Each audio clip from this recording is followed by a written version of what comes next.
Imagine a room dripping in crystal, filled with 200 people laughing to the exact rhythm my father had scripted. Imagine me standing up, not crying, not arguing, but raising my glass like I was toasting a funeral. And imagine that the thing that eventually silenced the room was not the words I spoke, but the thing I did right before I walked out the door. A secret my father discovered only when it was already too late. The name on the place card read Nora Hamilton, printed in elegant calligraphy on heavy cream stock that likely cost $5 a sheet. I stared at the name as if it belonged to a stranger. In a way, it did. The Nora Hamilton that the 200 people in this room thought they knew was a ghost, a cautionary tale, a whisper of failure in a family of golden idols. I sat at table 1, the family table, positioned directly in front of the stage at the Alderwood Harbor Club. The room was a cavern of old money and desperate ambition, illuminated by crystal chandeliers that refracted the light into 1,000 jagged rainbows. Through the floor-to-ceiling windows, the Pacific Ocean churned against the California coast. Dark and restless, a mirror of the storm brewing inside my chest. But on the outside, I was perfectly still. I had spent 15 years mastering the art of stillness. Tonight was the coronation. My father, Graham Hamilton, was officially retiring as the CEO of Hamilton Utility Solutions. He stood at the podium, bathed in the warm glow of the spotlight, looking every inch the benevolent patriarch. His tuxedo was tailored to perfection, hiding the slight stoop of his 65 years. He gripped the microphone with hands that had strangled competitors and silenced dissenters for 4 decades. I took a sip of my water. I never drank alcohol around them. I needed my edges sharp. "Building this company has been the honor of my life," Graham said, his voice booming with that practiced baritone that made shareholders swoon. "But a man is nothing without his foundation." He gestured to his right, where my stepmother sat. Her smile was a masterpiece of cosmetic dentistry and sheer will. "Diane," he said, his voice softening theatrically. "My rock, the woman who made this house a home when I was too busy building skyscrapers." Applause rippled through the room. It was polite, rhythmic, the sound of people paying their dues. Diane nodded, looking humble, though I knew she was mentally tallying who was clapping the loudest. "And, of course," Graham continued, the energy in the room shifting, sharpening. "The future, my son, Trevor." Trevor stood up. He was 32, 2 years younger than me, with the kind of jawline you can buy, and the confidence of a man who has never heard the word no. He waved to the crowd, basking in the adoration. He was the incoming CEO, the Prince of Alderwood. "Trevor has the vision," Graham declared. "He has the grit. He went to the best schools, learned from the best mentors, and he is ready to lead Hamilton Utility Solutions into the next century." The applause was raucous this time. This was who they were here to suck up to. The king is dead. Long live the king. Then, the room went quiet as Graham's eyes shifted. He looked down at me. I felt the gaze of 200 people land on my shoulders. I did not slouch. I did not look away. I stared right back at him, my face a blank canvas. "And then there is Nora," Graham said, his tone shifting into that jovial, condescending register he reserved for pets and small children. A few people chuckled nervously, anticipating the punchline. "My dear Nora," he sighed, shaking his head with a mock-weary smile. "She is living proof that not everyone is cut out for the boardroom." While Trevor was getting his MBA, Nora was finding herself. He paused for effect. "She is still looking, I believe," he added, and the room erupted in laughter. It was a cruel sound, sharp and jagged. But that is okay. Every family needs a free spirit, right? Someone to remind us that not everyone needs a degree or a job title to be present. "We are just happy she found her way to the venue tonight without a map." The laughter deepened. It wasn't just a joke. It was a public execution of my character. He was painting the picture he had painted for 15 years: Nora the dropout, Nora the leech, Nora the uneducated, worthless daughter who lived off the scraps of the Hamilton Empire. I looked around the room. I saw the board members smirking. I saw the trophy wives whispering behind their manicured hands. They thought they were in on the joke. They thought they were siding with the winner. They had no idea that the man on stage was a hollow shell, and the company they were celebrating was standing on a foundation of sand that I controlled. I waited for the laughter to die down. It took 10 seconds. Then, I moved. I did not storm out. I did not throw a drink. I simply stood up. The movement was fluid, graceful. The motion of a woman who owns the space she occupies. The room fell silent. They were expecting a tantrum. They were expecting the hysterical daughter Diane always complained about at brunch. I picked up my glass of champagne. I held it up to the light, inspecting the bubbles rising to the surface. Then I looked at Graham. His smile faltered just a fraction. He looked confused. I turned to the room, my gaze sweeping over the faces of the people who had dismissed me for a decade. "Cheers," I said. My voice was not loud, but in the dead silence of the ballroom. It carried to every corner. It was steady, devoid of anger, cold as the ocean outside. "This is the last time you will see me." I brought the glass to my lips, but I did not drink. I set it down on the table with a soft clink. Then, I turned and walked away. The silence that followed was heavy, suffocating. It was not the silence of respect. It was the silence of confusion. I could feel their eyes boring into my back, dissecting my posture, my dress, my exit. I walked with a steady rhythm, my heels clicking against the marble floor. Counting down the seconds until the explosion, I reached the double doors and pushed them open. Stepping out into the cool, salty night air, the valet stand was 50 feet away. "Nora!" The shriek came from behind me. I didn't stop. Diane came clattering out of the club, her sequins rattling like angry snakes. She grabbed my arm, her nails digging into my skin. "What the hell do you think you are doing?" she hissed, her face contorted in a mask of fury that she quickly tried to hide as a couple of guests wandered out behind her. She lowered her voice, trying to sound concerned for the audience. "Get back inside. Stop making a scene. You are embarrassing your father." I stopped. I looked at her hand on my arm. Then I looked at her eyes. "Let go," I said. "You are hysterical," she spat, squeezing harder. "You are always so dramatic. Just because Trevor is—" I said, "Let go." I didn't yell. I twisted my wrist, a sharp, precise movement I had learned in a self-defense class 6 years ago, and broke her grip. She stumbled back, gasping, clutching her hand to her chest. "You are crazy," she whispered. "No, Diane," I said, smoothing the sleeve of my dress. "You just witnessed a boundary. It is the first one I have ever set with you. I suggest you get used to it." "You ungrateful little—" "Nora," Graham's voice boomed from the doorway. He marched down the steps, his face red, his composure cracking. Trevor was trailing behind him, looking annoyed that his spotlight had been stolen. Graham stopped 3 feet from me. He loomed over me, using his height to intimidate, a tactic that had worked when I was 12. It did not work when I was 34. "You get back in there and you apologize," Graham growled. "You sit down, you smile, and you finish this dinner, if you walk away now. I am done. I mean it. Nora, I will cut you off. No inheritance, no allowance, no family. You will be on the street." I looked at him, really looked at him. I saw the fear in his eyes, not fear of losing me, but fear of losing control. "You cut me off when I was 19.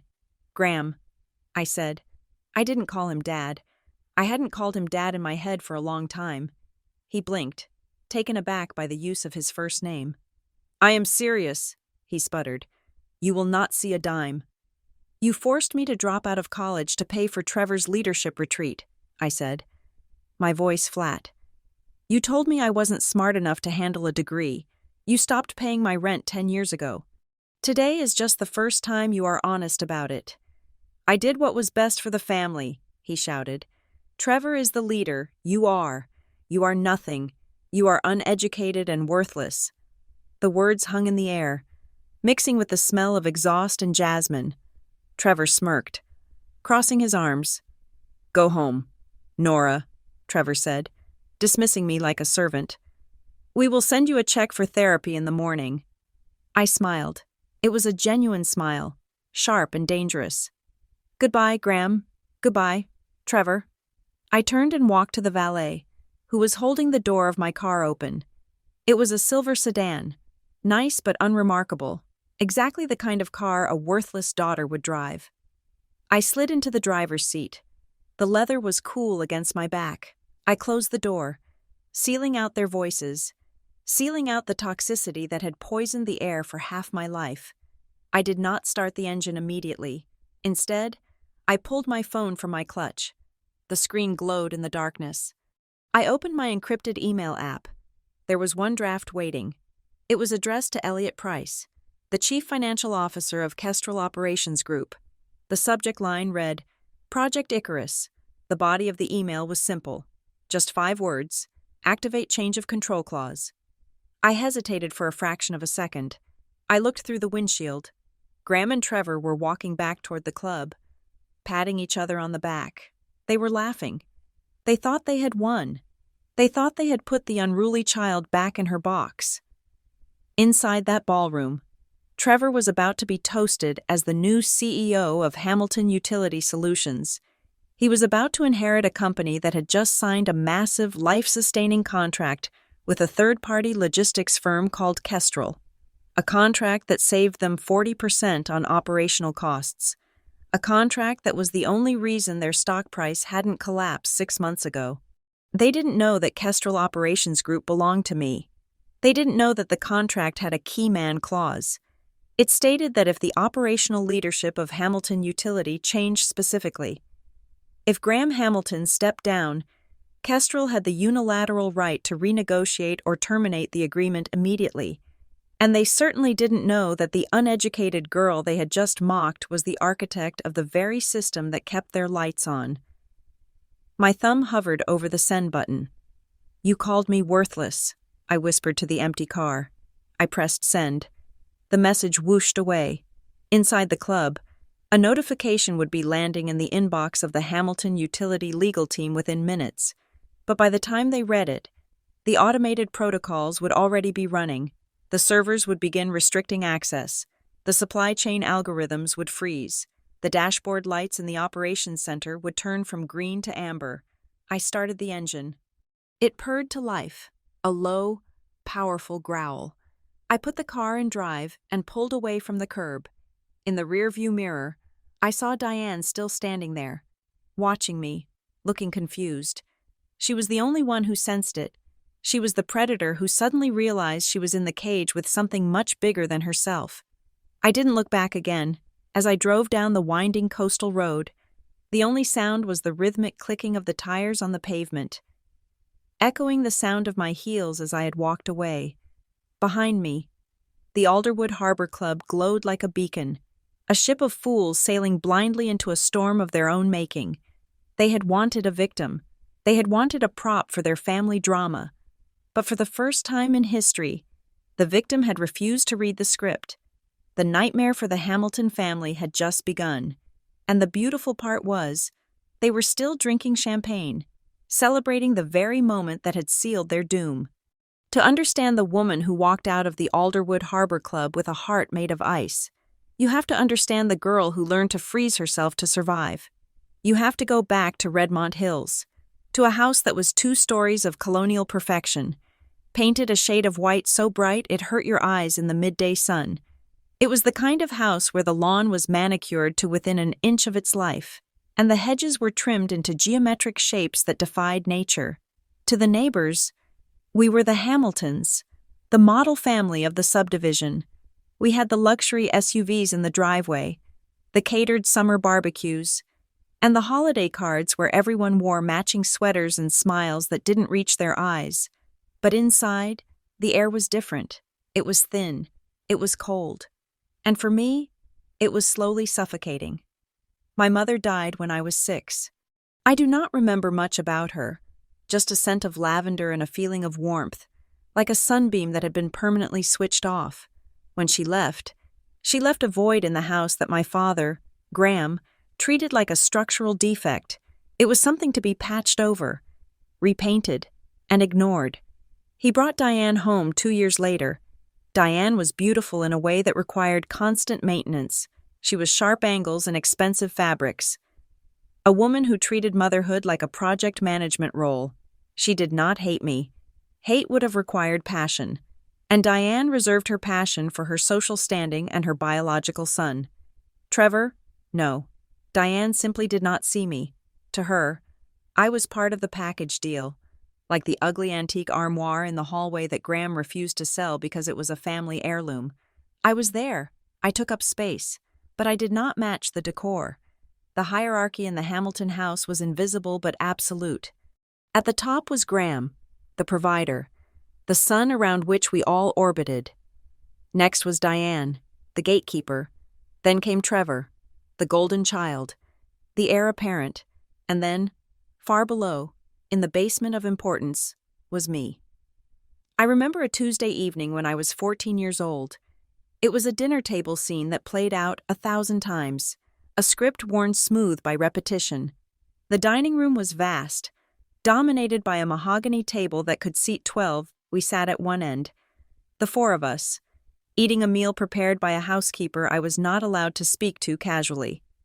"Trevor," Graham said, cutting into his steak with surgical precision. "How was practice?" Trevor, then 12, shrugged. He was already learning that feigned indifference made people try harder to please him. "It was okay. Coach says I'm starting on Saturday," Graham beamed. It was the look of a man seeing his own reflection. "That is my boy. A leader on the field, a leader in life. We will all be there. Diane, make sure the calendar is clear." "Already done," Diane said, her voice smooth as silk. "I invited the Hendersons. Their son is on the bench, and I want them to see what real talent looks like." They laughed. It was a warm, conspiratorial sound. I sat there, gripping my fork, my knuckles white. Earlier that day, I had won the Regional Science Olympiad. I had spent 3 months building a model of a sustainable water filtration system.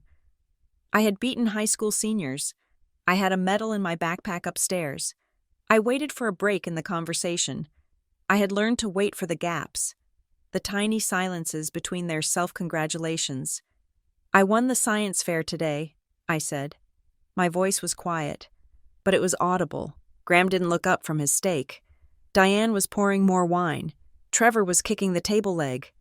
"That is nice. Nora," Graham said. But he wasn't talking to me. He was looking at Diane. "Did you call the contractor about the pool house? I want it finished by July." "I did," Diane replied, turning her back to me completely to face my father. "He says he needs another check." "I won first place," I said, a little louder this time. "The judges said—" "Trevor," Diane interrupted, her voice rising effortlessly over mine as if I were merely background static. "Do you need new cleats for Saturday? We can go to the store tomorrow." "Yeah," Trevor said, his mouth full. "The expensive ones." I stopped. I closed my mouth. The sentence died in my throat, choking me. It wasn't that they were angry at me. It was worse. It was that I was broadcasting on a frequency they had decided not to receive. I was a ghost haunting my own dinner. I finished my meal in silence. I cleared my plate. I walked up the stairs to my room, took the gold medal out of my bag, and put it in the bottom drawer of my desk. Underneath a pile of old socks. I never mentioned it again. This was my life. Birthdays were remembered 2 days late, usually with a generic card and a gift card to a store I didn't like, handed over by Diane's assistant. Parent-teacher conferences were skipped because of scheduling conflicts. If I was sick, I was told to take an aspirin and stop complaining. I learned to be small. I learned to walk on the balls of my feet so the floorboards wouldn't creak. I learned that if I stayed in my room, read my books, and didn't ask for money or attention, I could go days without anyone saying a single word to me, but I was not entirely alone. Every Sunday at 4 in the afternoon, the phone in the hallway would ring. In the age of cell phones, the landline was a relic, mostly used for telemarketers, but on Sundays, it was my lifeline. Nora, the voice on the other end would crackle, sharp and commanding. Pick up the extension in the den. I want to hear you properly. It was Evelyn Hamilton, my father's mother, the matriarch who lived in a brownstone in Boston, a woman who had buried 2 husbands and tripled the family fortune before Graham ever sold his first widget. I would run to the den, breathless, and curl up in the leather armchair. I am here, Grandma, I would whisper. Good, she would say. She never asked how school was. She never asked about boys or clothes. She asked the question that terrified and thrilled me. Tell me what you saw this week. Nora. I don't know, I would stammer in the beginning. Do not lie to me, Evelyn would snap, though her tone was not unkind. You live in a house full of peacocks. They are too busy spreading their feathers to look around. You are the mouse in the wall. You see everything. So tell me, is your father sleeping well? Is Diane spending too much on catering? Is Trevor actually passing math? Or is Graham paying the tutor to do his homework? It was a game, a training exercise. Diane fired the housekeeper on Thursday. I told her 1 week when I was 16. She said something went missing, but I saw Diane put the silver frame in the donation box by accident. She blamed Maria to cover her mistake. Interesting, Evelyn mused. Diane is sloppy. She panics when she is wrong. Remember that. Another week. I reported on my father. Dad has been on the phone in the garage late at night. He uses his golf voice, not his work voice. He keeps saying off the books and liability. His golf voice, Evelyn chuckled. A dry sound like leaves scraping pavement. That is the voice of a man taking a shortcut. Graham never could resist a shortcut. Good ears, Nora. Evelyn was the only person who saw me, but she didn't offer me comfort in the traditional sense. She didn't tell me I was pretty or that everything would be okay. She offered me something far more valuable. She offered me a strategy. When I was 17, I visited her in Boston for a weekend. It was the only time Graham allowed me to go. Mostly because he wanted to stay in her good graces for the will. She sat in her library. A tiny woman with eyes like polished flint. She poured tea from a silver pot and looked at me with an intensity that made me squirm. You are angry, she stated. It wasn't a question. I hate them, I said, the words spilling out before I could stop them. I hate that I'm invisible. I hate that I don't matter. Evelyn set her cup down. Stop it. Self-pity is a luxury you cannot afford. She leaned forward, her hand gripping her cane. Listen to me. Nora, you think your invisibility is a curse. You are wrong. It is a cloak. It is armor. I stared at her, confused. Look at Trevor, she said. He is the star. He has to shine every day. He has to perform. If he fails, everyone sees it. He is trapped by the light. But you. No one looks at you, and because no one looks at you, you can go anywhere. You can learn anything. You can prepare. I'll prepare for what? I asked. For the moment the light goes out. She said, Your father is a builder, but he builds on ego. Diane is a manager, but she manages appearances, not reality. Trevor is a fool. One day, that house of cards will shake, and you will be the only one standing on solid ground because you built your foundation in the dark. She reached out and tapped my forehead with a bony finger. Silence is not weakness. Nora, silence is hearing. The more you are ignored, the more you hear, the more they underestimate you, the greater your advantage. Do not demand their attention. Let them think you are furniture. Let them think you are slow. Let them think you are broken. Why? I asked, tears stinging my eyes. Why do I have to be the broken one? So they never see the knife coming, she said softly.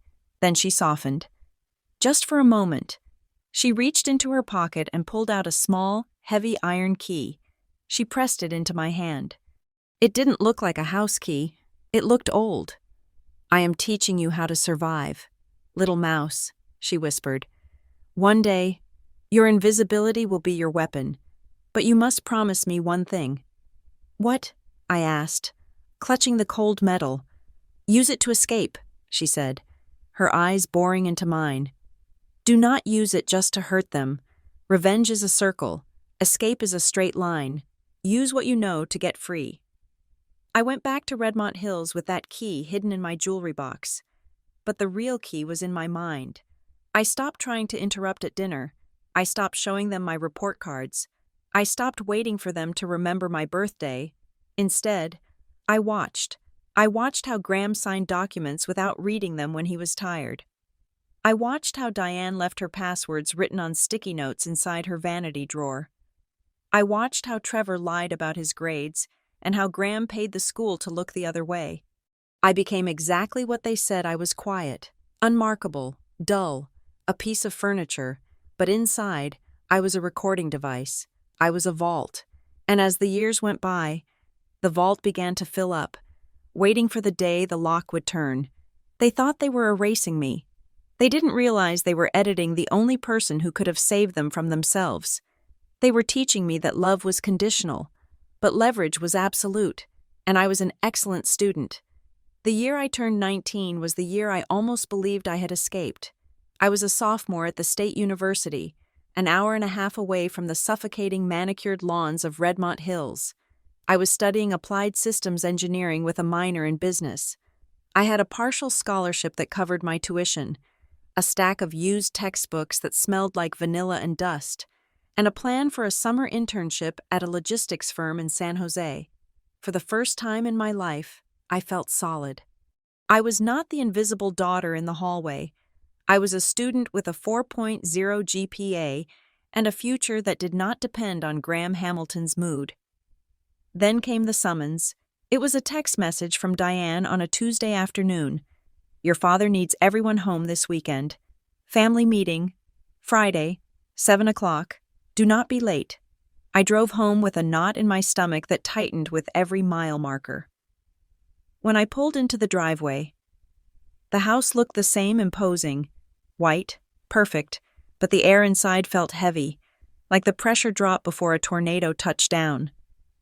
The meeting was held in my father's study. It was a room designed to intimidate. The walls were paneled in dark walnut that seemed to absorb the light. The carpet was thick enough to silence footsteps. Behind the massive oak desk sat Graham, framed by his framed awards and photographs of him shaking hands with senators and industry titans. Diane sat on the leather Chesterfield sofa to his right, her legs crossed at the ankles, sipping sparkling water with a slice of lime. There was no chair for me. I stood near the door. "Come in, Nora. Close the door," Graham said. He did not look up from the file he was reading. I obeyed. The latch clicked shut, and the sound echoed like a judge's gavel. "Where is Trevor?" I asked. "Trevor is upstairs packing," Diane said smoothly. "He has a big week ahead of him." Graham finally looked up. He took off his reading glasses and folded them slowly, placing them on the desk. He laced his fingers together and gave me a look of practiced gravity. It was the face he wore when he had to lay off 500 workers but wanted to sound like he was the one suffering. "We have to discuss finances," Graham said. I felt a cold prickle at the base of my neck. "Is the company in trouble?" "The market is volatile," Graham said, dodging the question. "Liquidity is tight.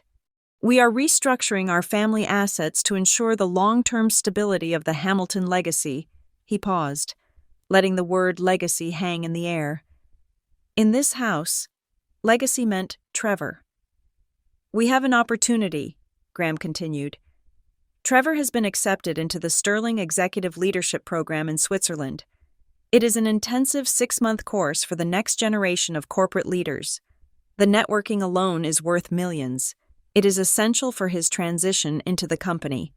"That sounds great for Trevor," I said, keeping my voice neutral. "Congratulations to him." "It is expensive," Graham said. He didn't blink. "Tuition, room, board, and the required travel expenses come to roughly $85,000. I did the math in my head. $85,000. That was more than 4 years of my tuition and living expenses combined. Okay, I said, waiting for the other shoe to drop. As I said, liquidity is tight, Graham said. He sighed, a heavy, tragic sound. We have to make sacrifices.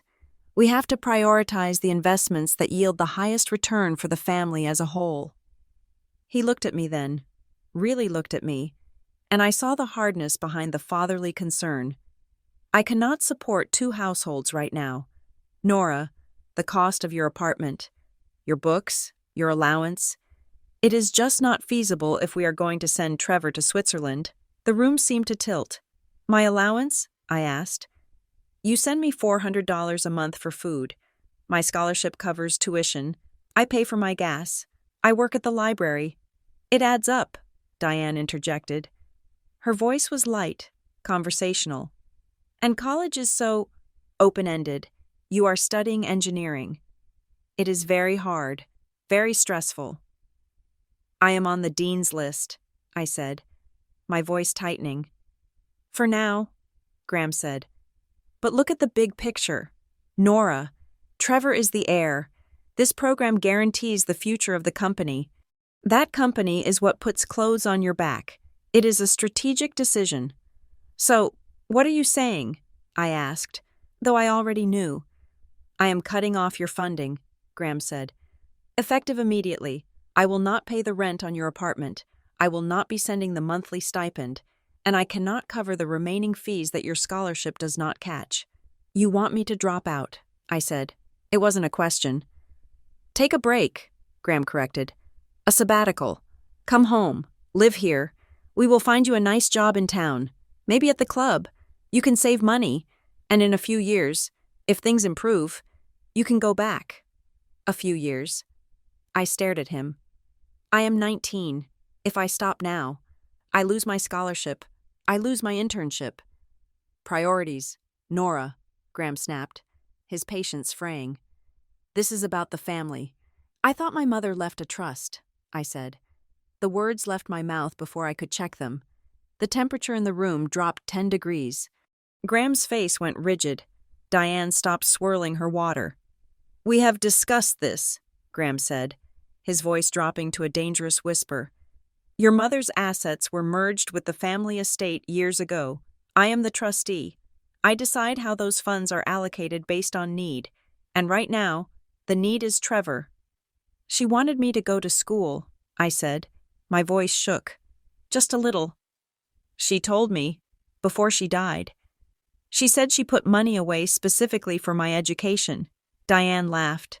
It was a short, sharp sound, like a bark. Oh, honey, Diane said, looking at me with pity. Your mother was a lovely woman, but she was confused at the end. She didn't understand how finance works. And honestly, a girl doesn't need an engineering degree to be happy. You are pretty enough. You will find a husband. Why stress yourself out with all that math? I looked from Diane to Graham. I saw the wall they had built.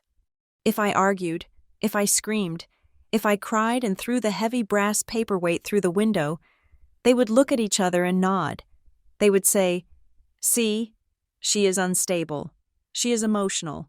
She cannot handle the pressure. We are doing her a favor bringing her home. I would not give them that satisfaction. I took a deep breath. I dug my fingernails into my palms until I felt the sharp bite of pain. It grounded me. I understand, I said. Graham blinked. He had been winding up for a fight. My surrender caught him off guard. You understand, he asked. You have to prioritize the asset with the highest return, I said, repeating his words.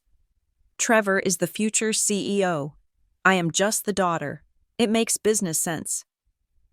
Graham relaxed. He actually smiled. I knew you would be reasonable. It takes a mature mind to accept sacrifice.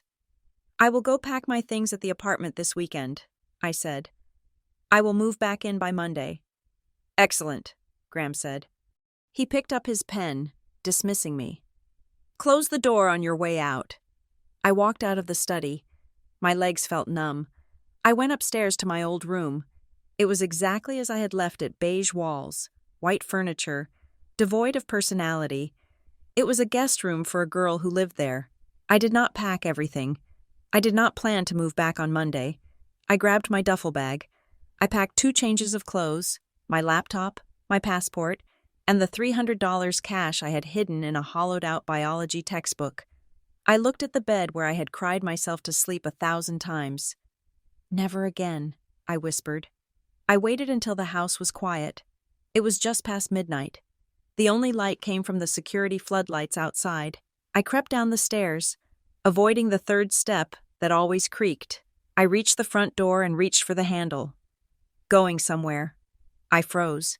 A figure stepped out of the shadows of the formal living room. It wasn't Graham. It wasn't Diane. It was Evelyn. My grandmother was staying in the guest suite on the 1st floor for the weekend. She was leaning on her cane, wearing a silk robe that looked like it cost more than my car.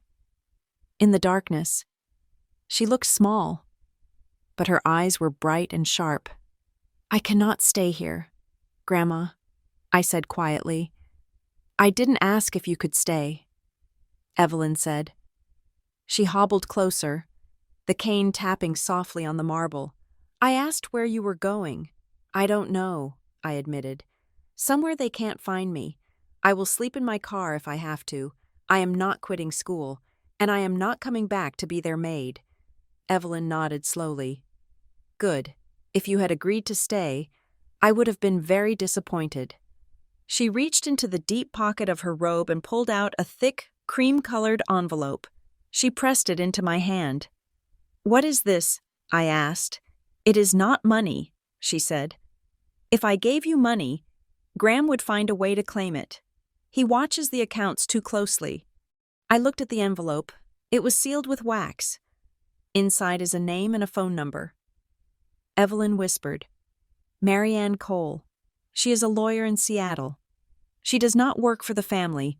She works for me, and she hates your father." I looked up at her, surprised. "Go to her," Evelyn said. "Tell her you are my granddaughter. Tell her the date. She is holding something for you. But listen to me. Nora, this is vital." She gripped my arm, her fingers surprisingly strong. "Do not tell a soul, not your friends, not your boyfriend if you have one, and certainly not your father. As far as they know, you are a dropout struggling to pay rent. Let them believe you are failing. Do you understand?" "I understand," I said. "They took your tuition," Evelyn said, her voice hard. "But they just gave you your freedom. Do not waste it." She stepped back into the shadows. "Go, before the alarm resets." I slipped out into the night.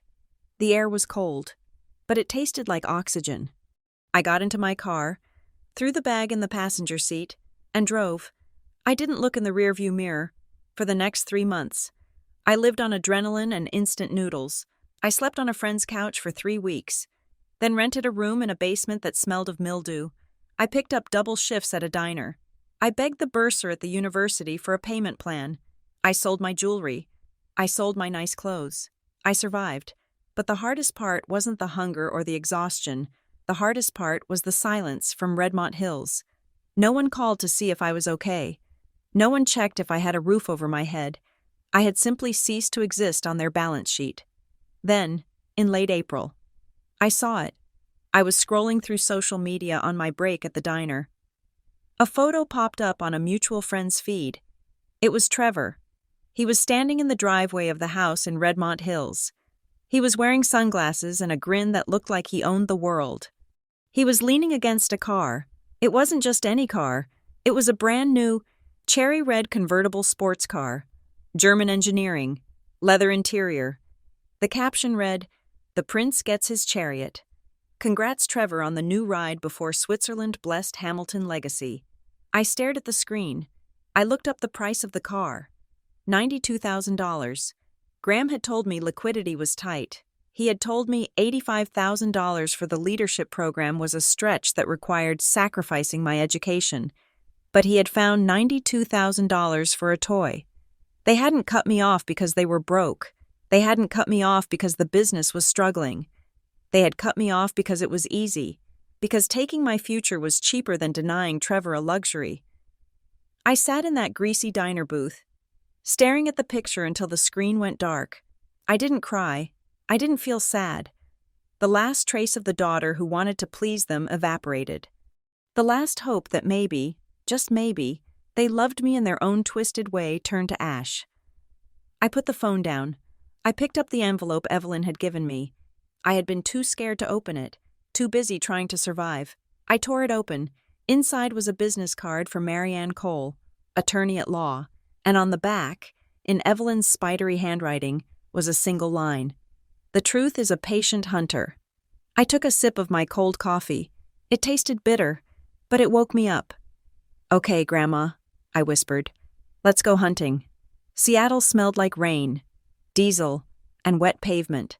It was a sharp, cleansing scent, worlds away from the manicured jasmine and sea salt of Redmont Hills. I arrived with 2 suitcases and a bank account that hovered terrifyingly close to zero. But for the first time in my life, the air in my lungs felt like it belonged to me. I rented a studio apartment in a neighborhood where the sirens were frequent and the rent was low. It was 300 square feet of peeling paint and drafty windows. My bed was a mattress on the floor. My desk was a folding table I found on the curb. To my family, this would have been a nightmare, a confirmation of my failure. To me, it was a palace. It was the first place where no one could walk in without knocking. I built a new life, brick by hard-earned brick. My days began at 5 in the morning. I worked as an operations assistant at a mid-sized freight company near the port. It was unglamorous work. I managed driver schedules, tracked shipments, and listened to men twice my age scream about traffic jams and missed connections. My nights were for the second shift. I enrolled in an accelerated online degree program for computer science and data analytics, paying per credit with every spare dollar I earned. I ate ramen. I drank cheap instant coffee. I didn't date. I didn't make friends. I became a machine of efficiency. My boss at the freight company was a man named Caleb Ward. Caleb was 60 years old, with skin like tanned leather and a voice that sounded like a gravel mixer. He hated excuses. He hated incompetence, and he hated suits. For the first 6 months, Caleb barely looked at me. I was just the girl who brought him the manifests and refilled the printer paper. Then came the Thursday of the Great Gridlock. A massive storm had shut down 2 major passes, trapping 20 of our trucks. The dispatch software was useless, flashing red errors. The dispatchers were panicking. Caleb was pacing the floor, shouting orders that no one could execute. I sat at my corner desk. I didn't panic. I pulled the raw GPS data from the fleet, overlaid it with the real-time weather maps I had scraped from a government server, and ran a quick script I had been toying with for my homework. I printed a single sheet of paper and walked over to Caleb. "Mr. Ward," I said. He spun around, eyes blazing. "Not now, Hamilton. Route 90 is closed," I said, keeping my voice flat. "But the old logging road parallel to the river is clear. It adds 40 minutes. But it moves. If you divert the convoy now, they make the drop by 6 in the evening." He stared at me. He snatched the paper. He looked at the map, then at the data. He grabbed his radio. "All units, listen up. We are rerouting." We saved the contract. The next day, Caleb called me into his office.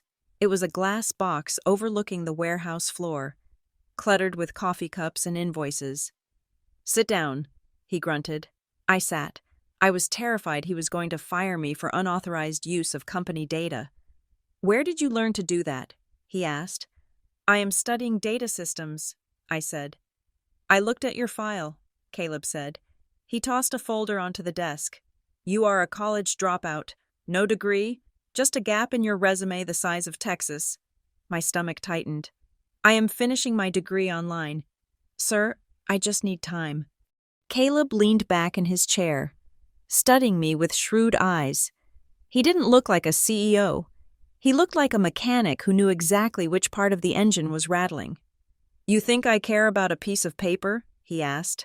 I have got MBAs in this building who can't find their backside with a flashlight and a map. You solved a problem in 10 minutes that they have been staring at for 3 hours. He leaned forward, his elbows on the desk. You have a brain, Hamilton, but you are scared. You walk around here like you are apologizing for taking up space.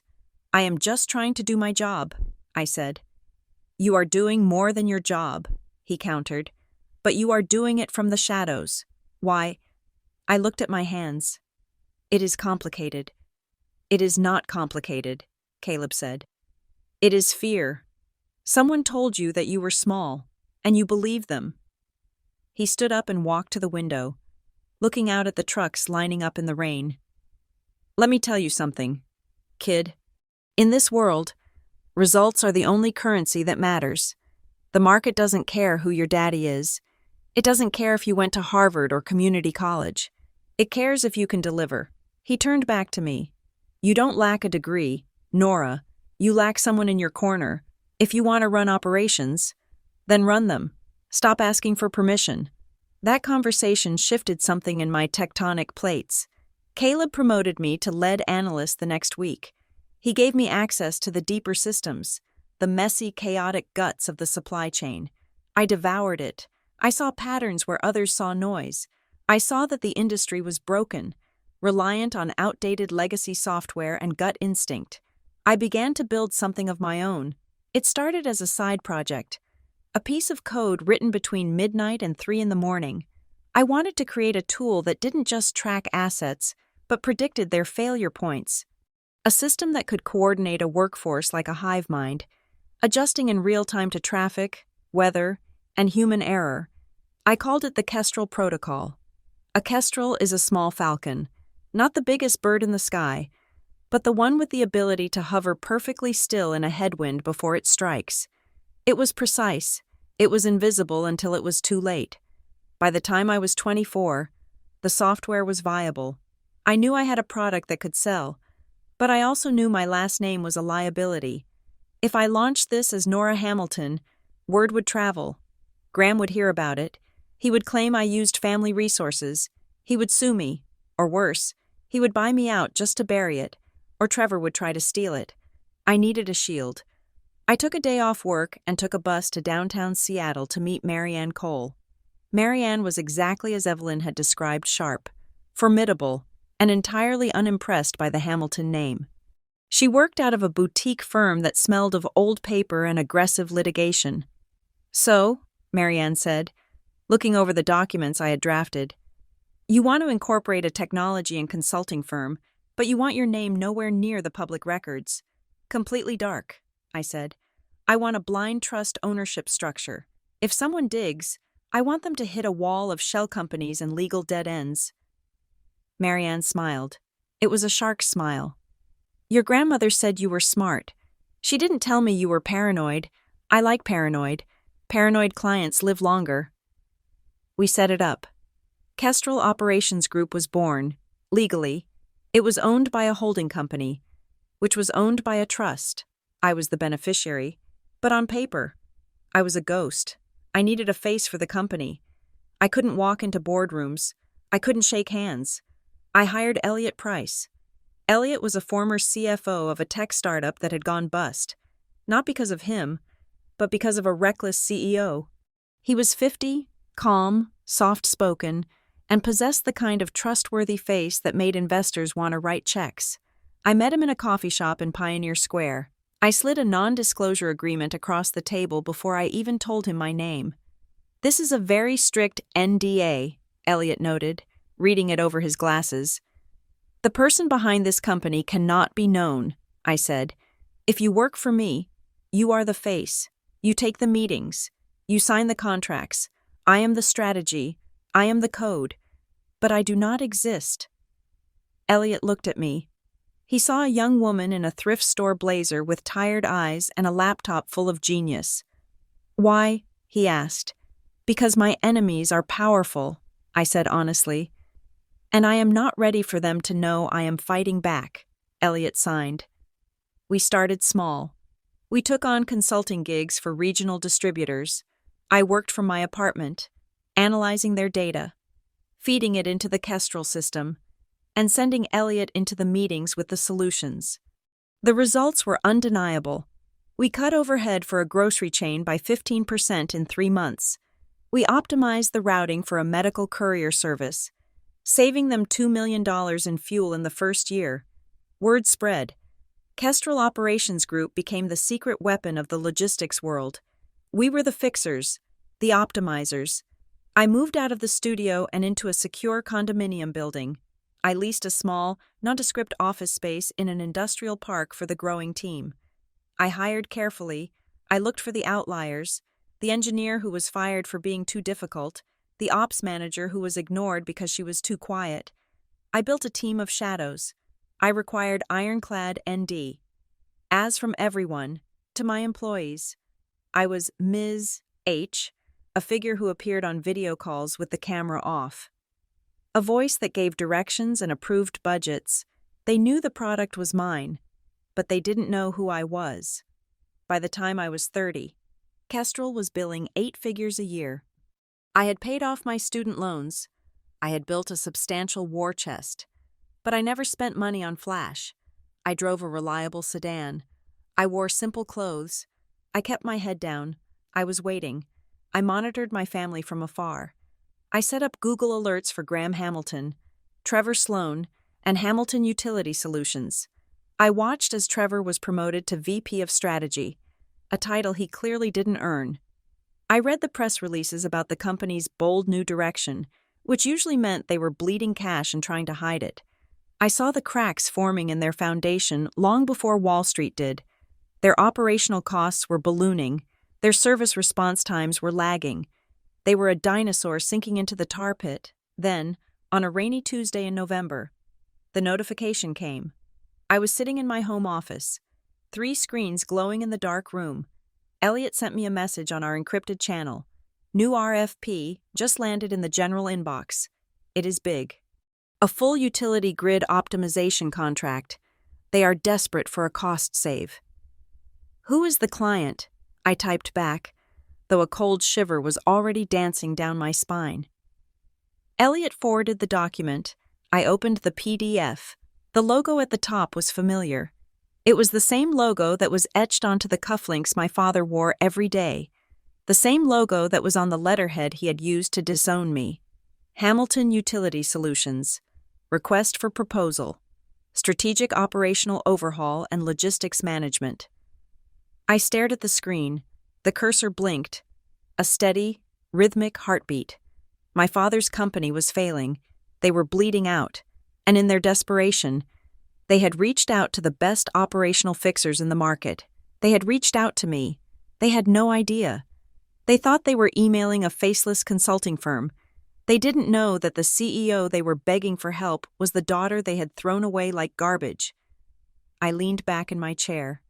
A slow smile spread across my face. It wasn't a nice smile. It was the smile of the hunter who just saw the prey step into the trap. I hit the intercom button to speak to Elliot. "Elliot," I said, my voice steady. "Yes, Nora." "Prepare the bid," I said. "Give them the best rate in the market. Make it impossible for them to say no. I want that contract." "Are you sure?" Elliot asked. "This is a massive undertaking. The client is known for being difficult." "I know the client," I said softly. "Better than anyone." I looked at the name on the screen. Graham Hamilton. "Let's bring them on board," I whispered. "It is time for a family reunion." The day we buried Evelyn Hamilton. The sky over Boston was the color of a bruised plum. It was raining. A cold, miserable drizzle that seemed to seep into the marrow of your bones. I stood at the very back of the congregation in the Old North Church, wearing a black coat I had bought off the rack at a department store. I had pulled the collar up high, not because of the cold, but because I did not want to be seen. I was 26 years old. My company, Kestrel, was barely 2 years old and growing in the shadows. But in this church, I was not a CEO. I was not an architect of complex systems. I was just the granddaughter who had been forgotten. I watched my father. Graham. Stand at the pulpit. He looked devastated. He wiped a tear from his eye with a linen handkerchief, his voice cracking perfectly as he spoke of his mother's wisdom, her strength, and her unwavering dedication to the family legacy.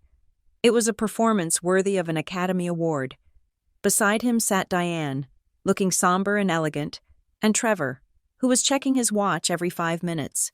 To the hundreds of mourners, senators, bankers, old friends, they were the grieving family.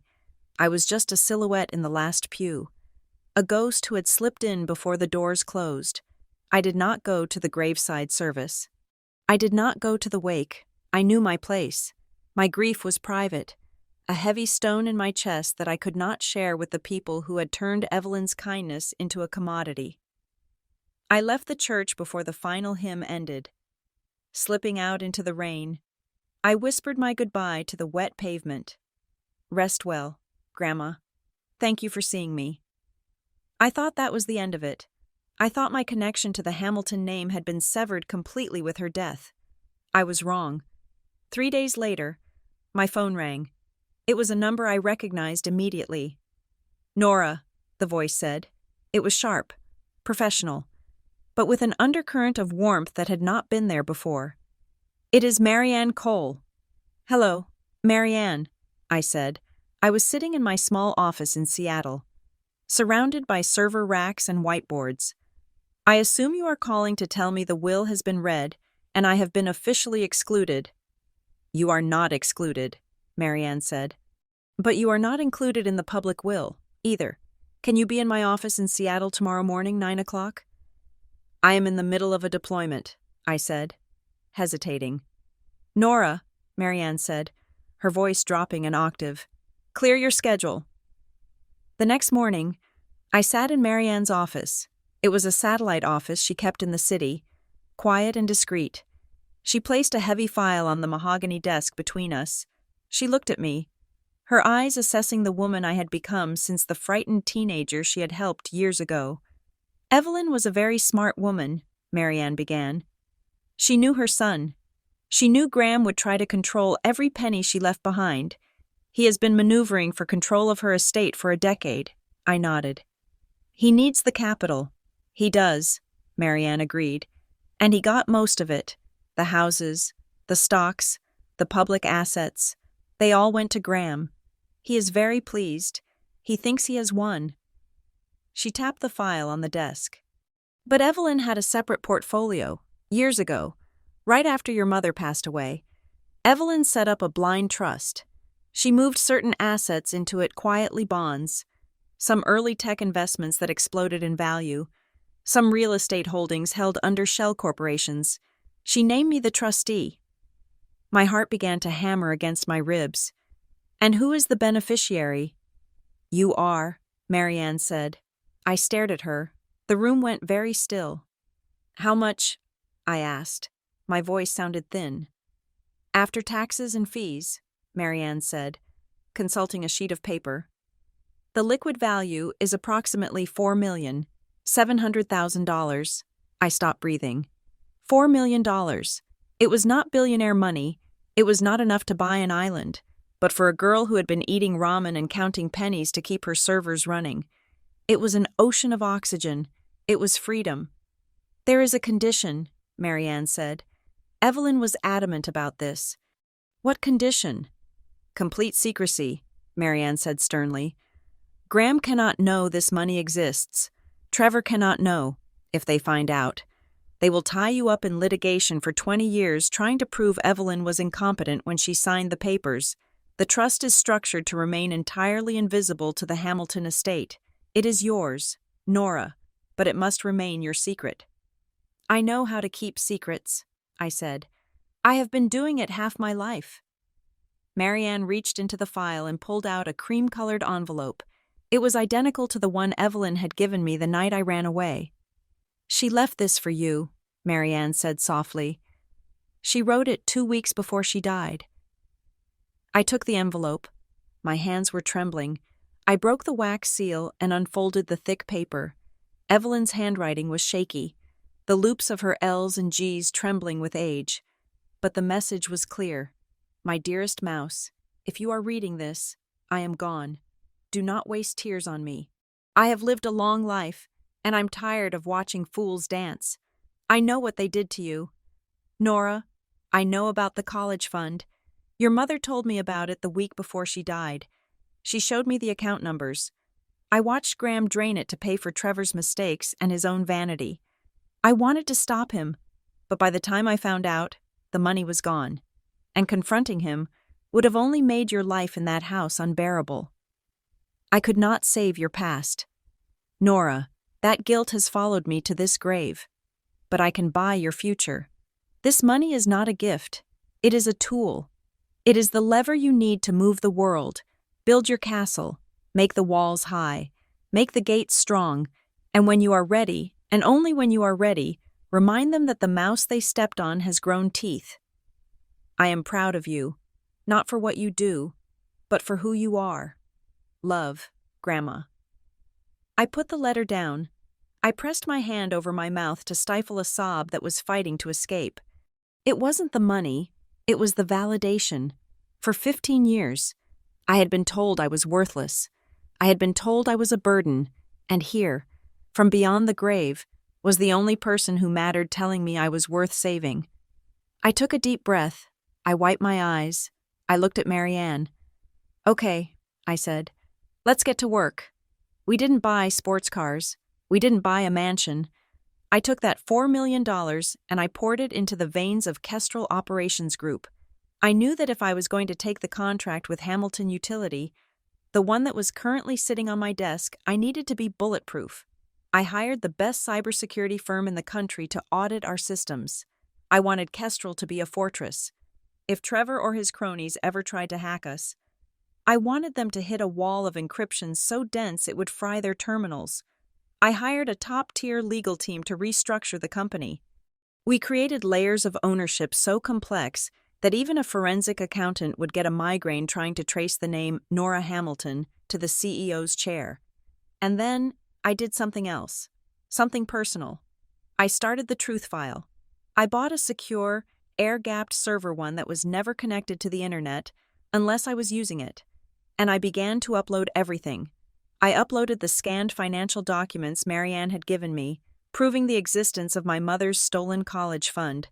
I uploaded the emails my father had sent me over the years, the ones where he called me a disappointment, the ones where he refused to help with medical bills when I had pneumonia, the ones where he threatened to sue me if I ever spoke to the press.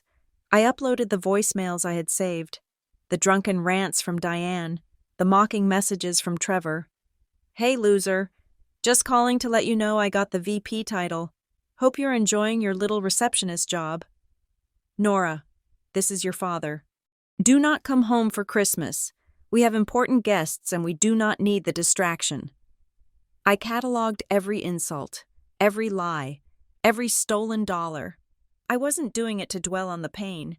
I was doing it to build a weapon. I knew my family. I knew that when the day of reckoning finally came, they would lie. They would paint themselves as victims. They would say I was crazy, vindictive, unstable. The Truth File was my shield. It was the evidence that would ensure that when I finally spoke, the world would have no choice but to listen. 6 months after Evelyn's funeral. I sat in my upgraded office. The walls were glass, overlooking the rainy Seattle skyline. The contract with Hamilton Utility Solutions had been signed. We were officially their operational backbone. Marianne came to visit me. She looked around the office, impressed by the quiet hum of efficiency. You have built something remarkable, she said. It is safe, I said. That is all that matters. Marianne sat down opposite me. She looked serious. Nora, she said, you have built a fortress, yes, but you have also invited the Trojan horse inside. Taking that contract with your father, it is dangerous. I know, I said, but it is necessary. They are destroying the company. If I don't step in, the employees' innocent people will lose their jobs. I can save the operations. I can keep the lights on. Is that the only reason? Marianne asked. I looked at her. No. You want them to know, she said. Eventually. I want them to see me, I admitted. Not the Nora they invented, The real me, the one who owns the ground they walk on. Marianne nodded slowly. She stood up to leave. At the door, she paused. Just remember one thing, Nora. Anonymity is a powerful drug. It makes you feel invincible. But masks always crack eventually. The question is not if they will find out. The question is, will you be the one to take off the mask, or will they rip it off? I will take it off, I said. When the time is right? Marianne smiled. A sad, knowing smile. Your grandmother said something to me once, she said. She said, when they finally realize who Nora is, it will usually be the moment they need her the most, and that will be the hardest check they ever have to write. She closed the door. I turned back to my screen. The dashboard for Hamilton Utility was live. I could see their trucks moving on the map. I could see their inventory levels dropping. I could see the chaos of my father's management style bleeding red ink across the screen. I typed a command. The system stabilized. The red turned to green. I had saved them for another day. I had bought them time, but I knew, deep down, that I wasn't just saving the company, I was preparing the stage. And the curtain was about to rise. The irony was sharp enough to cut glass. For 3 years, my father, Graham Hamilton, had been walking around boardrooms in New York and London, puffing out his chest and bragging about the miraculous turnaround of his company. He accepted awards for operational excellence. He gave interviews about modernizing the legacy. He didn't know that the miracle had a name, and that name was Kestrel.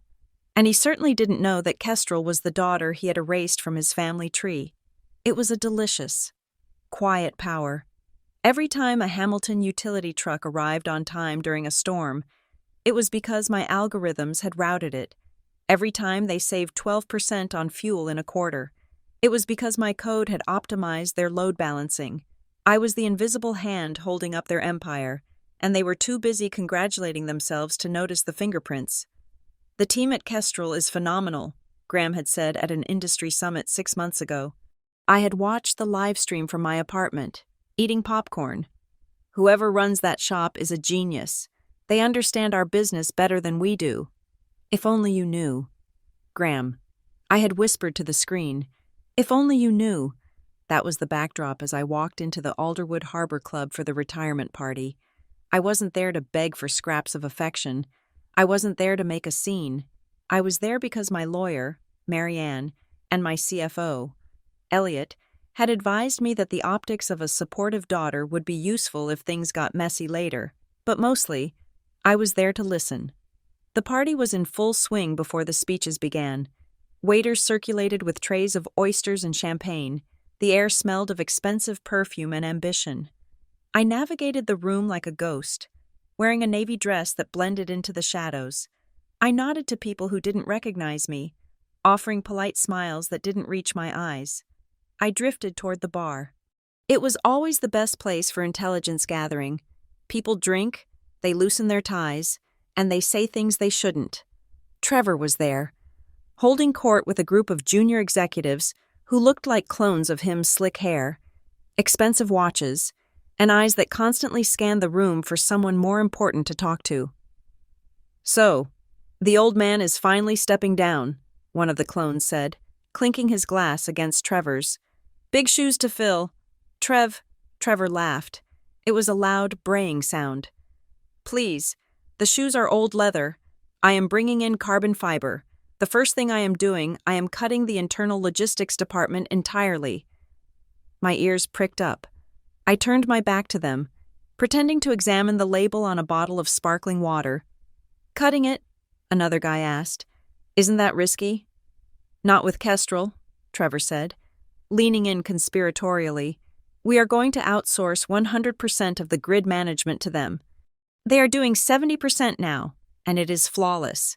Why pay benefits to our own guys? When Kestrel can do it cheaper, I'm going to save us another $4 million a year. That is my year one bonus right there. I felt a cold chill run down my spine. Trevor was an idiot. He was talking about handing over the entire nervous system of the company to an outside vendor without understanding the redundancy risks. He was planning to fire hundreds of loyal employees, people who had worked for Hamilton Utility for 20 years just to pad his own bonus. And he was planning to make himself entirely dependent on me. My phone buzzed in my clutch. I pulled it out discreetly. It was a text from Elliot.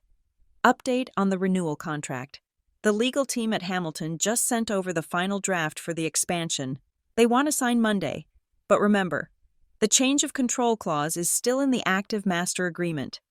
If Graham retires tonight and Trevor takes the title, you have a 48-hour window to either renegotiate or terminate. I stared at the screen. The change of control clause. It was a standard piece of legal armor I put in all my contracts, but for Hamilton Utility, I had sharpened the edges. It stated that if the CEO position changed hands, Kestrel Operations Group reserved the right to assess the creditworthiness and strategic alignment of the new leadership. If we deemed the new leadership high risk, we could terminate the service with immediate effect. Trevor Sloan, with his plan to fire everyone and rely on a vendor he didn't understand, was the definition of high risk. I had a choice. I could let it slide. I could let Trevor sign the new deal, take the money, and watch him slowly destroy the company from the inside while I profited. It was the smart business move. It was the passive route. Or I could pull the plug. I could reject the new leadership. I could terminate the contract. I could strip away the software that was keeping their trucks running and their lights on. It would plunge them into chaos. It would expose Trevor's incompetence within days. But it would also hurt the company my grandfather had built. It would hurt the workers. I was torn. I stood there, swirling the water in my glass, watching the bubbles rise. Do they deserve mercy, I asked myself. Has Graham changed?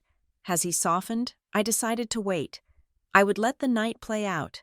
If Graham showed even an ounce of humanity, if he acknowledged me with even a sliver of respect, I would hold fire. I would let the contract ride for the sake of peace. Then the lights dimmed. The music stopped. Graham walked onto the stage. I moved to my table 1, the family table, and took my seat. I watched him bask in the applause. I watched him praise Diane. I watched him anoint Trevor as the savior of the future. And then, he turned his eyes to me. I held my breath. Just be kind, I thought. Just be decent. For once. And then there is Nora. The tone of his voice hit me like a physical blow. It was the tone of a man talking about a disappointing stain on a rug. Uneducated, worthless, living off the family. The laughter of the crowd washed over me. It was a physical weight, pressing me down into the chair.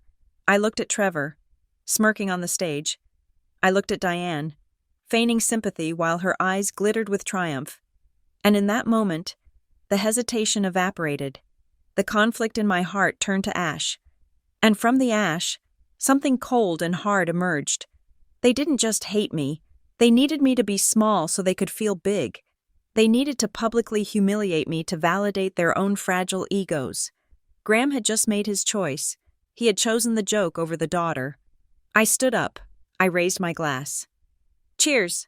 This is the last time you will see me. The walk to the car was a blur of adrenaline. The confrontation with Diane and Graham outside was just noise.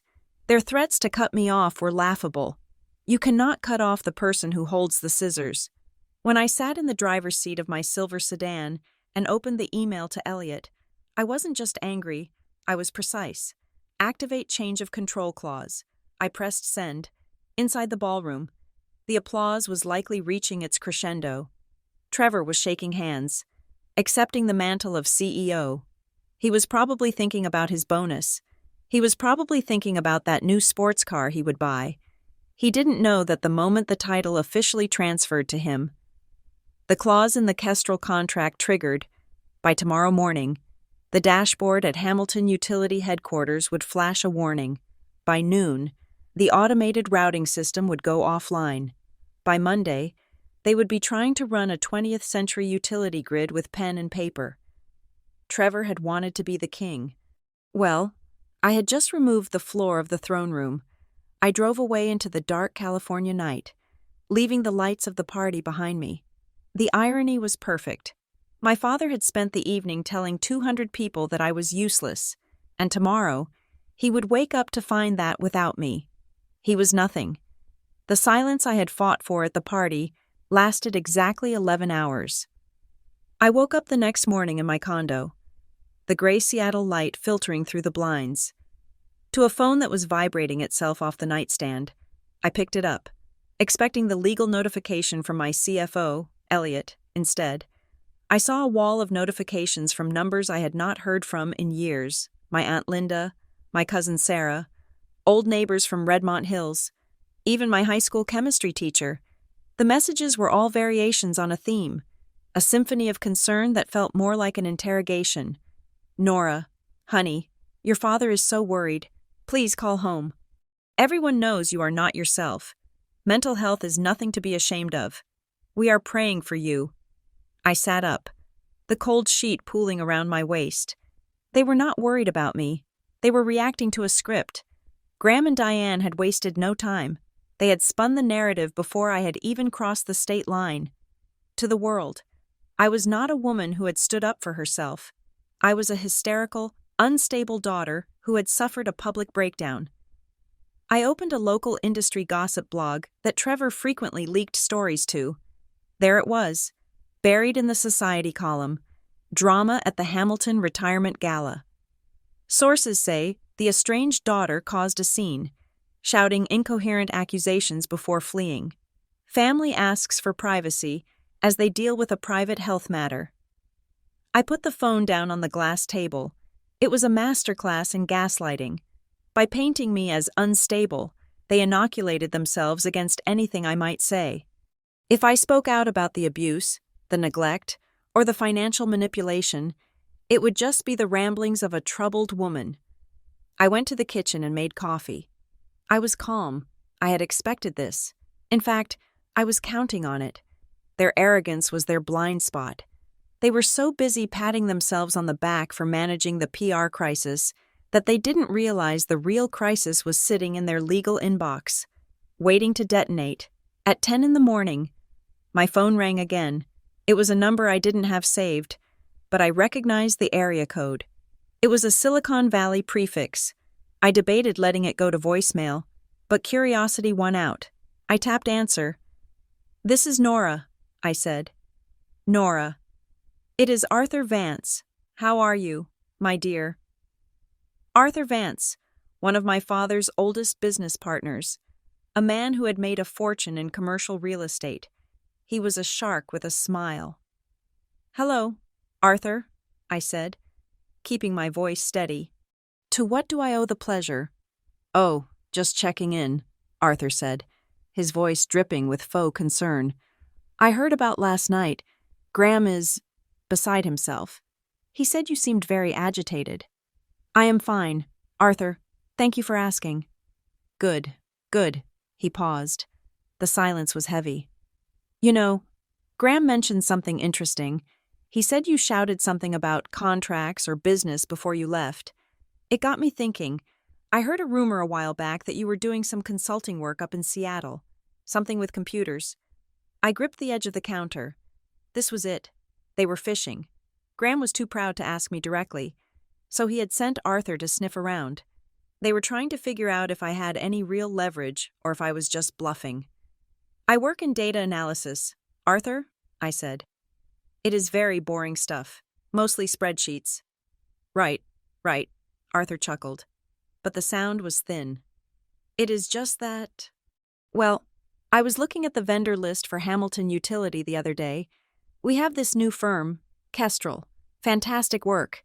And I noticed their incorporation papers were filed in Seattle around the time you moved there. Total coincidence, I am sure." My heart hammered against my ribs. They were getting close.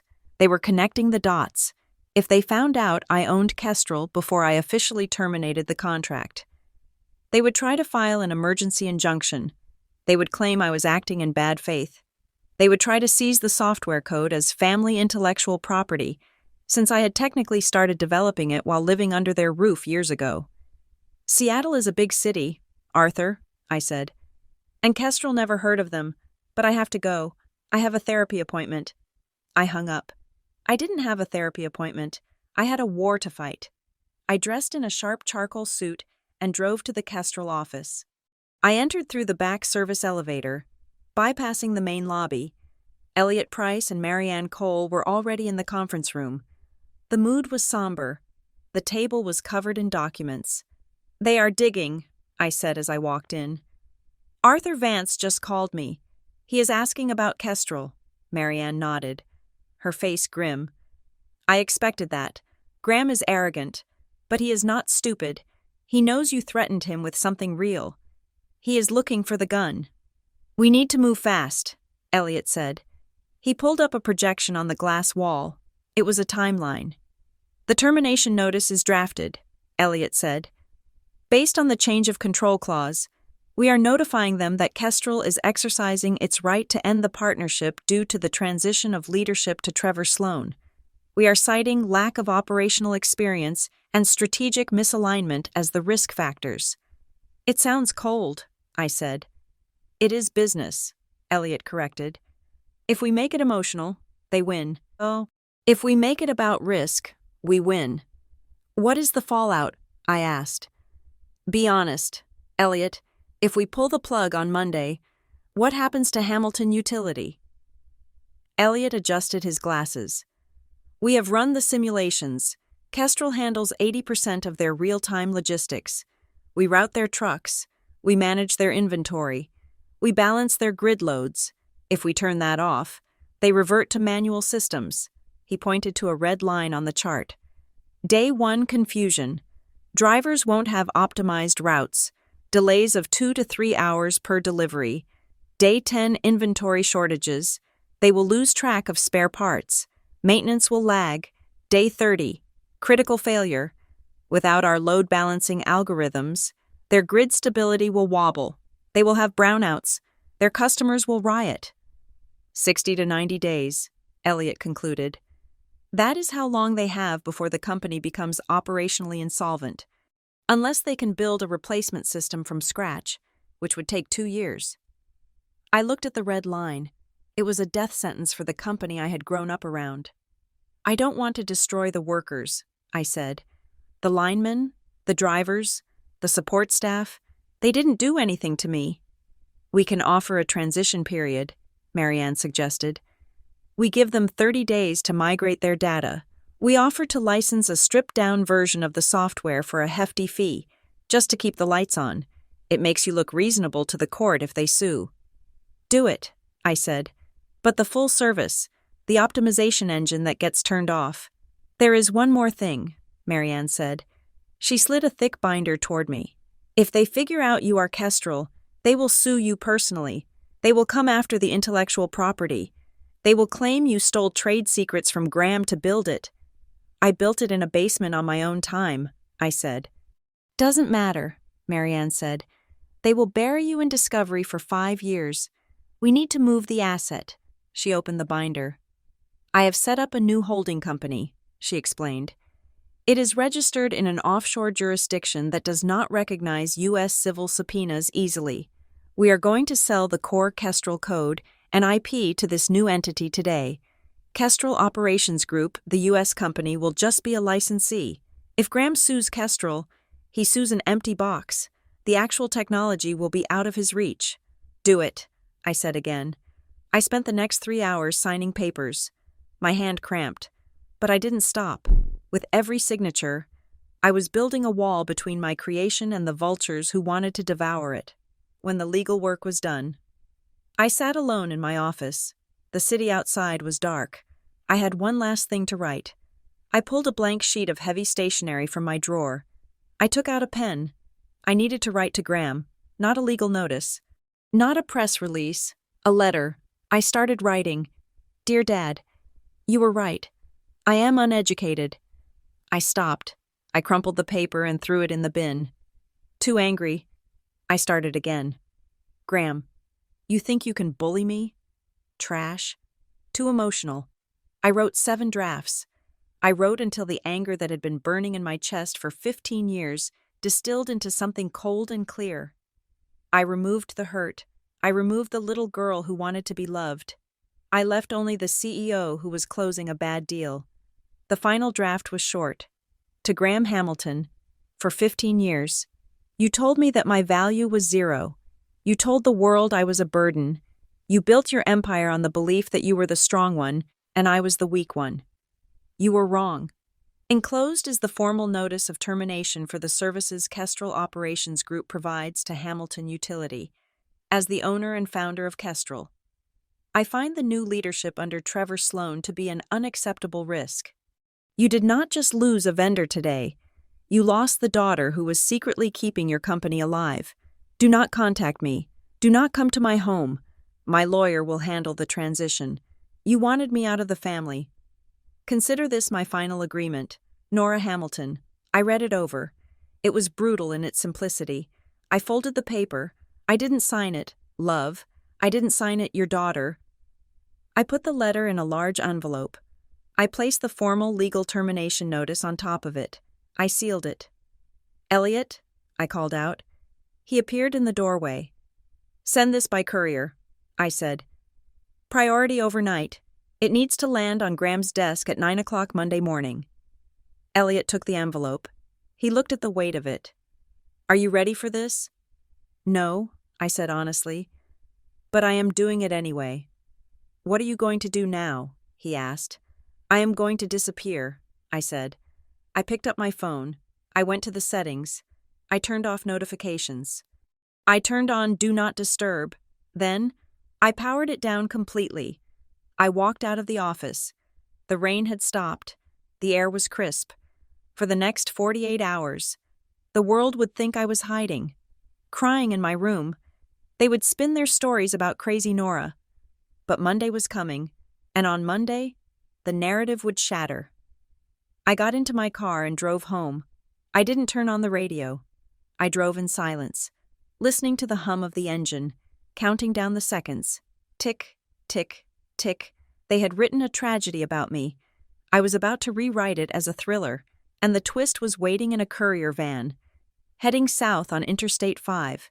They arrived in Seattle at 10 in the morning on Tuesday, exactly 24 hours after the courier package had landed on my father's desk. They did not call ahead. They simply appeared in the lobby of the Kestrel building, demanding to see the person in charge. I watched them on the security feed from my office on the top floor. Graham was wearing a trench coat that looked too heavy for the mild weather, his face a mask of thunderous indignation. Diane was pacing near the reception desk, adjusting her scarf nervously. Trevor looked like he hadn't slept. His tie was crooked, and he kept checking his phone, likely looking for a signal that wasn't there because our building had excellent shielding. They are here, Elliot said. Standing beside my desk, he looked concerned. Do you want me to handle this? I can have security escort them out. No, I said, standing up and smoothing the front of my white silk blouse. They came for the owner. Let them see the owner. I didn't meet them in my private office. That was my sanctuary. Instead, I instructed the receptionist to bring them to Conference Room B, a space we affectionately called the fishbowl.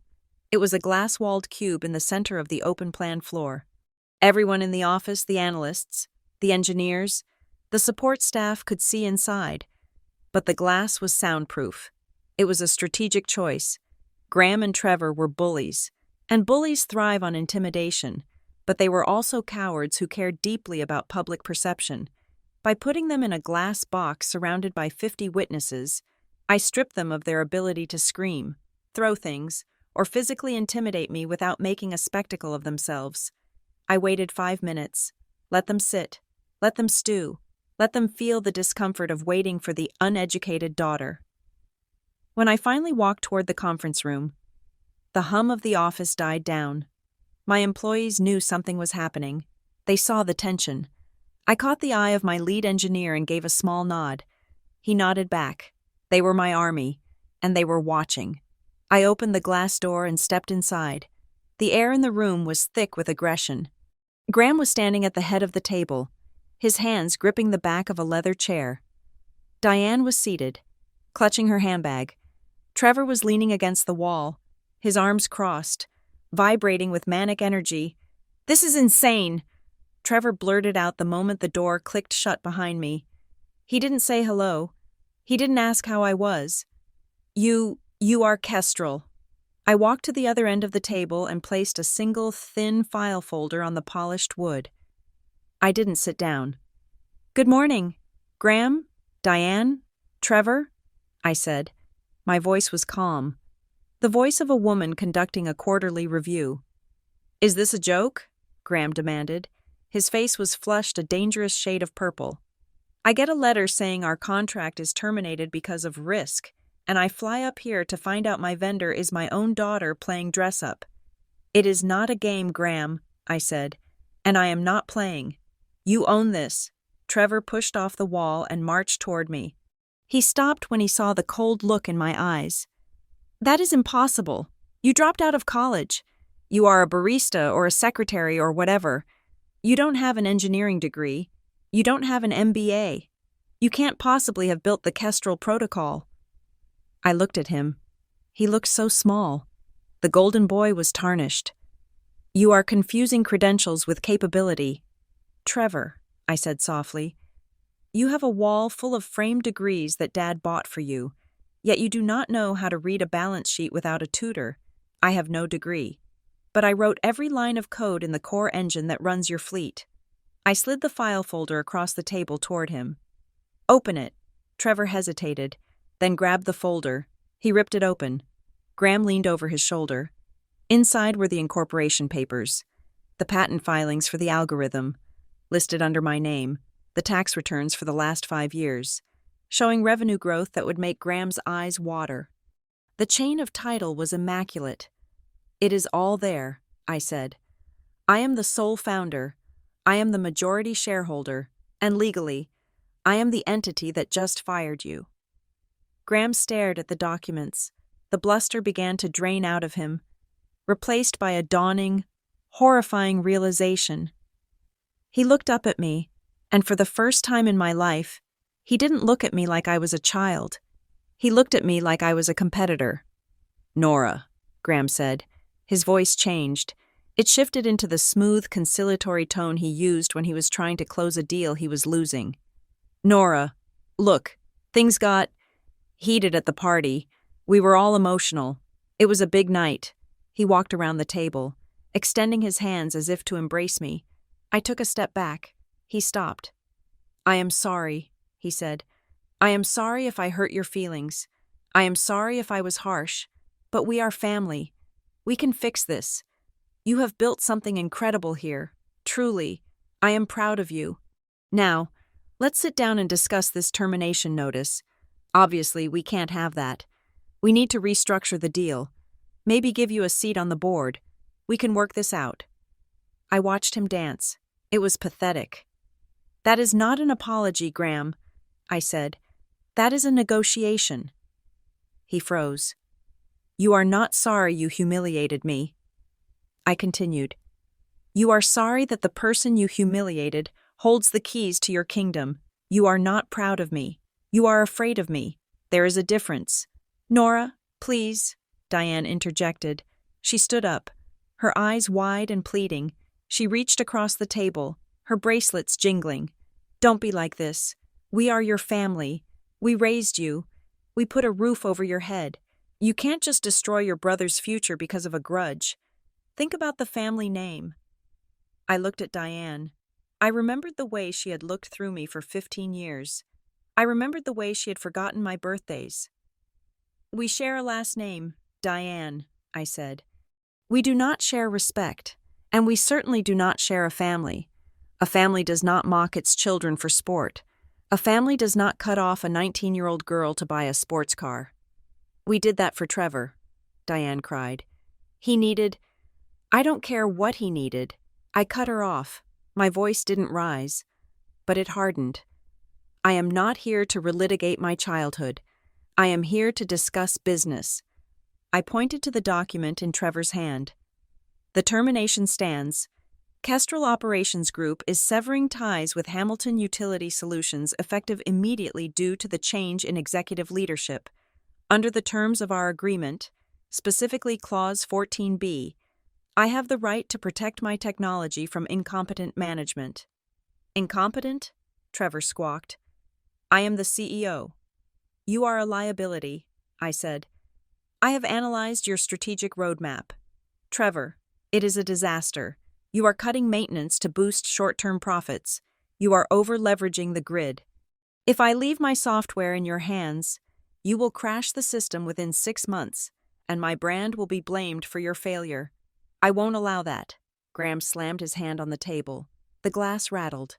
Outside, heads turned, but I didn't flinch. You can't do this, Graham shouted. We will sue you.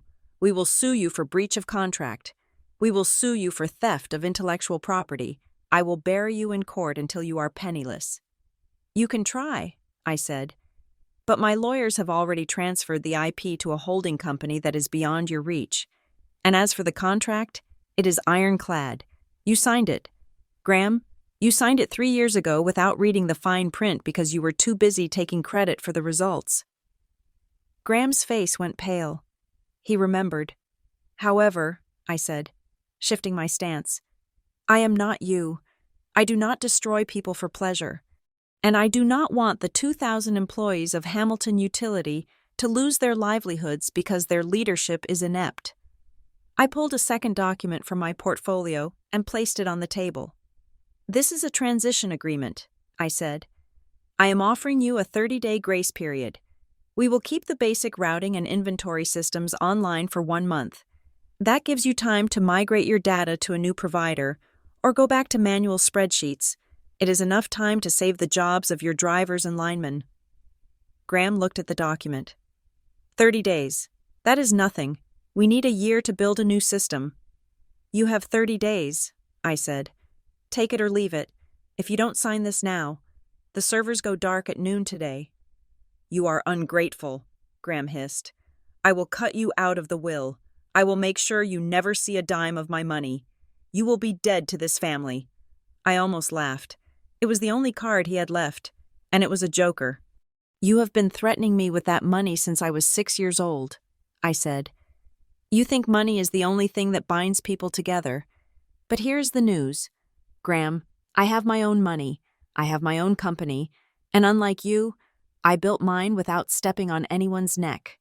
I leaned in closer, placing my hands flat on the cool glass table. You have nothing left to take from me. You cannot take my money because I don't need yours. You cannot take my reputation because I built it myself. And you cannot take my love because you never gave it to me in the first place. I looked at Trevor. He was staring at me, his mouth slightly open. The arrogance was gone. The entitlement was gone. In his eyes, I saw something new. It was fear. For the first time in his life, he was looking at me and realizing that I was not the furniture. I was not the backdrop to his play. I was the architect who had designed the building he was standing in, and I had just decided to turn off the lights. He realized that without me, he was going to fail. He was going to fail publicly, spectacularly, and completely. He looked at the file in his hands, then back at me, and I saw the terrified little boy hiding behind the CEO suit.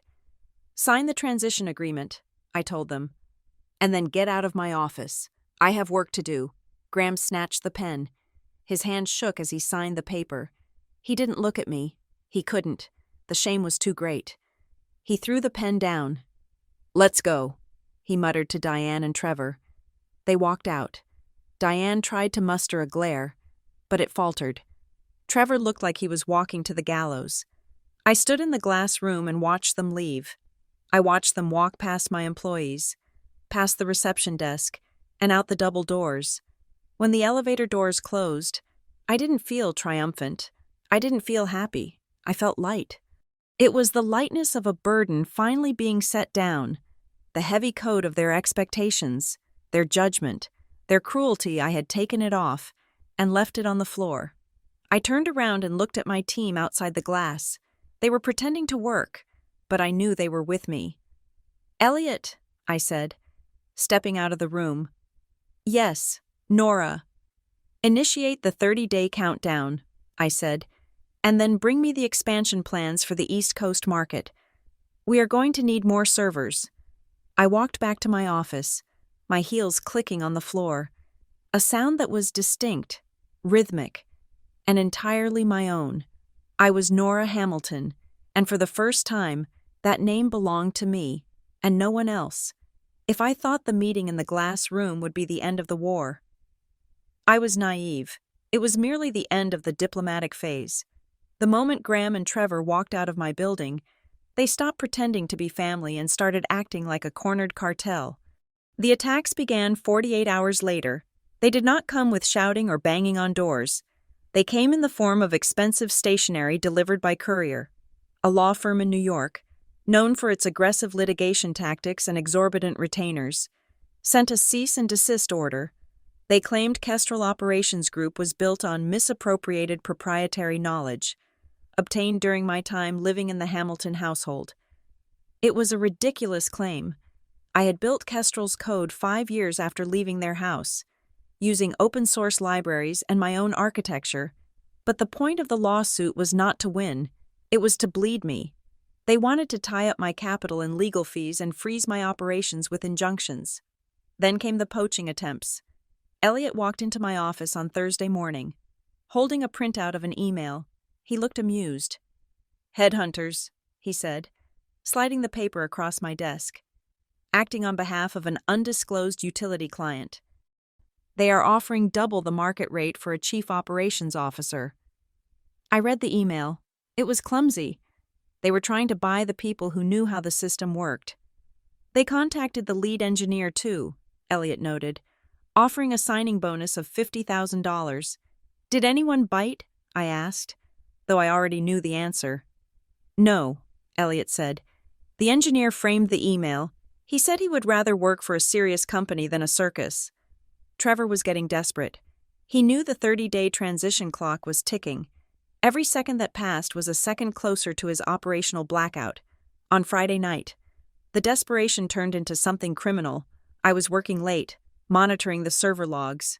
The office was empty, save for the hum of the cooling fans. Suddenly, a red alert flashed on my second monitor. Unauthorized access attempt. Sector 4. IP address masked. Someone was trying to brute force their way into the Kestrel source code repository. I sat up, my fingers flying across the keyboard. It was a sophisticated attack, but it had a signature I recognized. It was using a legacy backdoor protocol that had been popular 10 years ago, the kind of trick used by old-school IT contractors who hadn't updated their skills. "Got you," I whispered. I didn't block them immediately. I watched. I let them think they were getting through the first firewall. They were looking for the routing logic folder. I traced the signal. It bounced through 3 proxy servers, but the origin point wasn't in Russia or China. It was a residential IP address in a suburb just south of Seattle. I cross-referenced the address. It belonged to a man named Marcus Vane. I knew that name. He was a freelance IT consultant my father had used back in the day to set up the original, clunky servers at Hamilton Utility. Trevor had hired an old family retainer to break into my house. I initiated the honeypot protocol. I let Marcus download a folder labeled Core Logic Source Code. He probably thought he had hit the jackpot. He didn't know that the folder contained nothing but 2 gigabytes of useless junk data and a tracking script that would log every keystroke he made from that moment on. Then, I locked him out. I sealed the breach and saved the logs. "That is a felony, Trevor," I said to the empty room. "Computer fraud and abuse. You just handed me a loaded gun. But the real gun, the weapon that would change everything, didn't come from a server. It came from a ghost." My phone rang at 11 o'clock that night. It was a private number. I hesitated. I was tired of threats, but something told me to answer. "This is Nora. You have your grandmother's voice." The voice on the other end was male, rough, and sounded like it had been eroded by years of cigarette smoke and bitterness. But the cadence was familiar. It sounded like Graham, but without the polish, without the arrogance. "Who is this?" I asked. "This is Nolan," the man said. "Nolan Hamilton, your uncle." I froze. I hadn't seen Nolan since I was 10 years old. He was the family pariah. Graham had forced him out of the company 20 years ago, claiming Nolan was incompetent. The official story was that Nolan was a drunk who had squandered his shares. "Nolan," I said, my guard staying up. "Why are you calling me?" "Because I am watching what you are doing to my brother." Nolan chuckled. It was a dry, rasping sound. And I am enjoying the hell out of it. But you are missing a piece of the puzzle, kid. What puzzle? You think this is just about Graham being a narcissist, Nolan said. You think he cut you off when you were 19 because he wanted to buy Trevor a career. That is part of it. Graham always loved his golden boy. But that is not why he made you quit school that specific year. I leaned forward. What do you mean? The timeline. Nora, Nolan said. Look at the timeline. 19 years old. That was, 2010? Yes, I said. The spring of 2010. I still have friends in the accounting department, Nolan said. Old-timers who hate Diane. They told me something interesting. In early 2010, Hamilton Utility had a massive liquidity crisis. A real bleeder. Graham had made a bad bet on a solar startup that went belly up. He lost nearly $300,000 of company cash. It was off the books. If the board had found out, he would have been fired and prosecuted for misuse of funds. He told me liquidity was tight, I whispered. It was not tight, Nolan corrected. It was gone. He had to plug the hole before the quarterly audit in June. He needed cash fast, and he couldn't liquidate his own stocks because that would have triggered an SEC disclosure. So he cut my tuition, I said. He saved $50,000 a year by bringing me home. $50,000 is peanuts, Nolan said. He needed $300,000. Cutting your tuition was just the cover story to explain why money was moving around. The real money didn't come from your tuition. Nora, it came from your trust. My blood ran cold. My trust. Evelyn's trust. No, Nolan said. Not Evelyn's. Your mother's. I stood up. The room seemed to spin. My mother didn't have a trust. Graham told me she died with nothing. He said her assets were merged into the family estate. He lied, Nolan said simply. Catherine was smart. She knew Graham was a spender. Before she died, she set up a specific education fund for you. It was small compared to the family fortune, but it was significant. It was supposed to unlock when you turned 18, but Graham was the trustee. He told me it didn't exist, I said, my voice shaking. He drained it, Nolan said. He forged the release documents. He took every cent your mother left you, and he poured it into the company to cover his bad bet. And then, to hide the fact that he had stolen your future, he manufactured a crisis. He told you the family was broke. He told you that you had to sacrifice for Trevor. It was a double con. He stole your money, and then he made you feel guilty for being a burden. I sank back into my chair.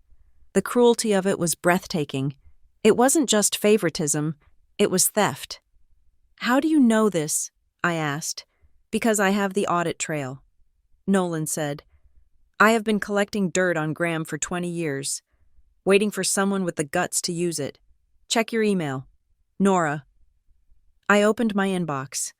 A message from an anonymous sender had just arrived. It contained a single PDF attachment. I opened it. It was a scan of a bank transfer authorization from the Catherine Hamilton Education Trust. Date April 14th, 2010.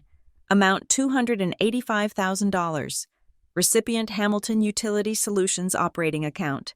Authorized by Graham Hamilton. Trustee. And there, at the bottom, was a section for Beneficiary Acknowledgement. A signature was scrawled there. Nora Hamilton. I stared at the signature. It was a good forgery, but it was a forgery. In April of 2010, I was in the middle of finals week. I wasn't even in the same city as the bank. I scrolled to the next page. It was a ledger from the company. April 15th, 2010. A deposit of $285,000, labeled as Director Loan.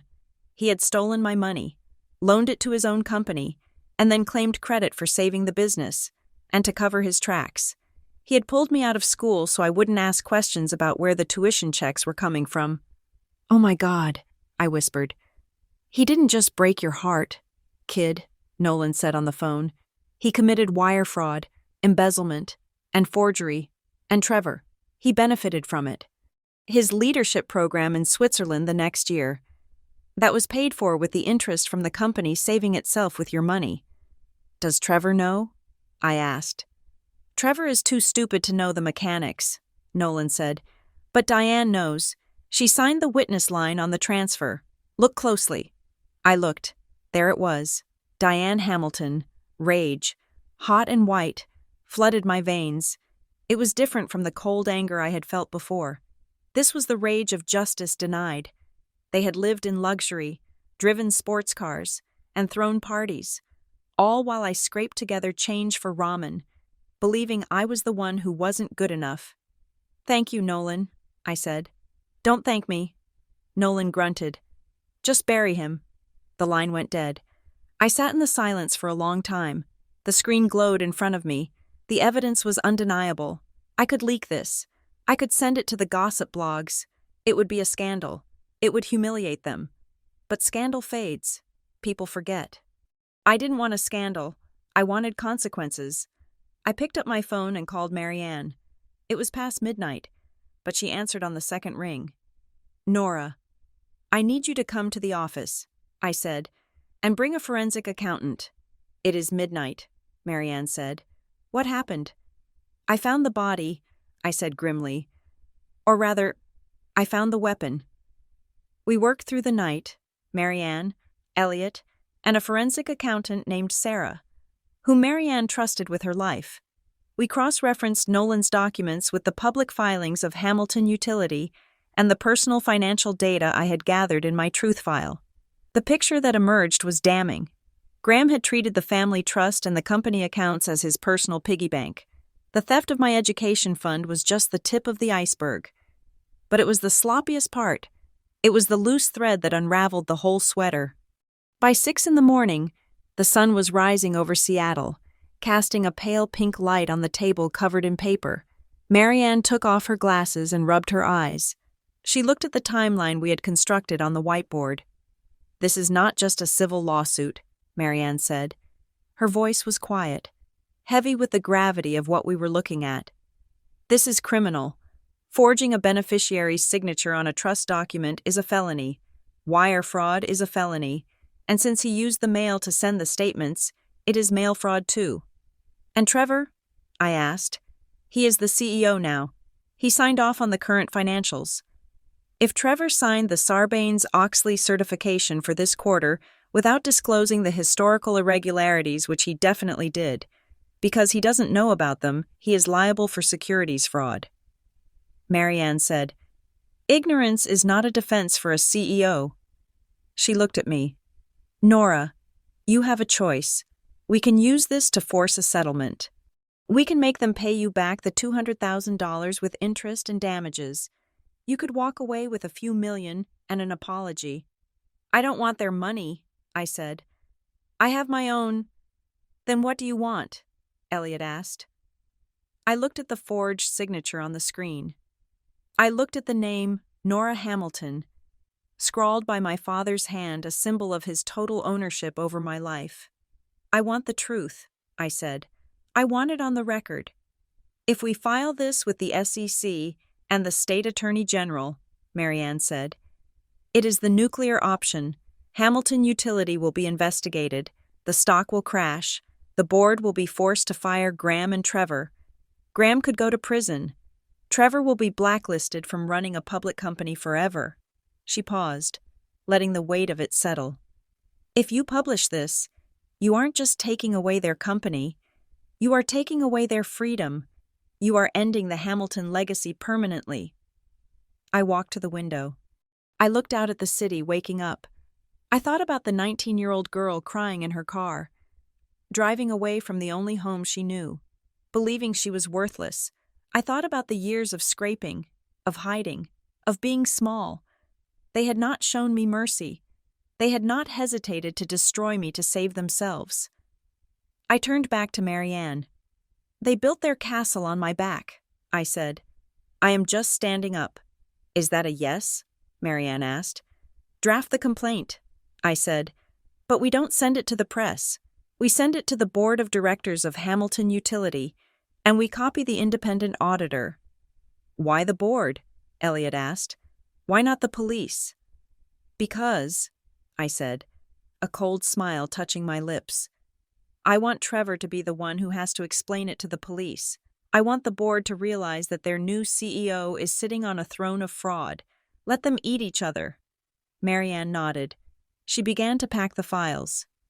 You know, she said, pausing at the door, when this letter lands, Trevor is going to call you. He is going to beg.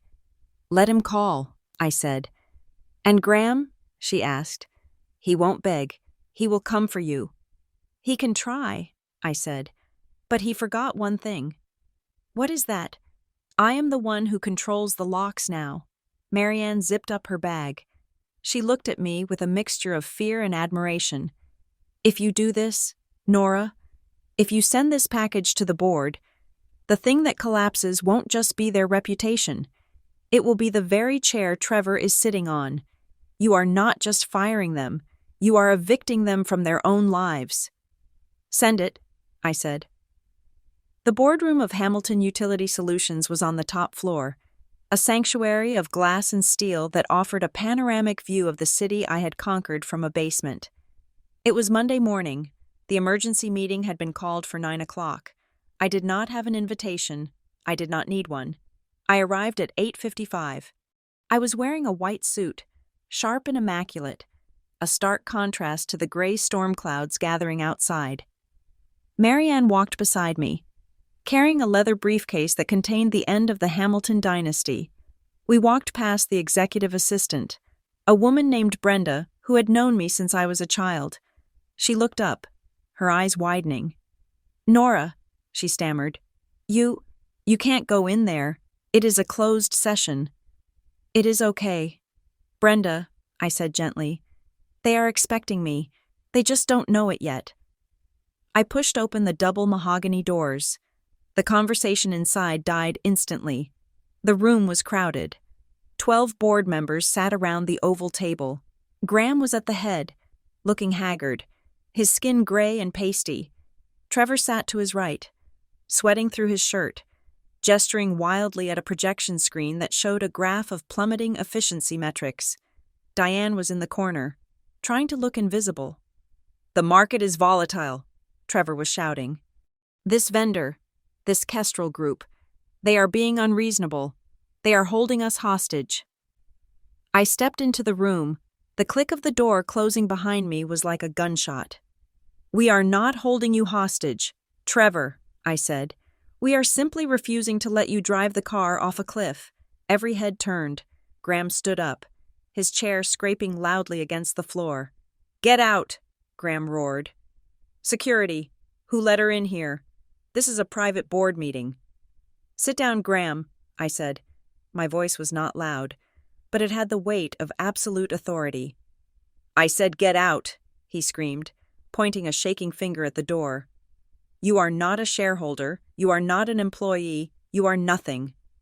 Actually, the chairman of the board, a silver-haired man named Mr. Henderson, spoke up. He was looking at a notification on his tablet. She is the counterparty to the dispute. Graham, and her lawyer just sent us a very interesting digital packet. Mr. Henderson looked at me. Ms. Hamilton, or should I say, the founder of Kestrel Operations Group. A gasp went around the table. It was the sound of 12 people realizing they had been playing checkers while I was playing three-dimensional chess. Graham froze. He looked from Henderson to me, his mouth opening and closing like a fish on dry land.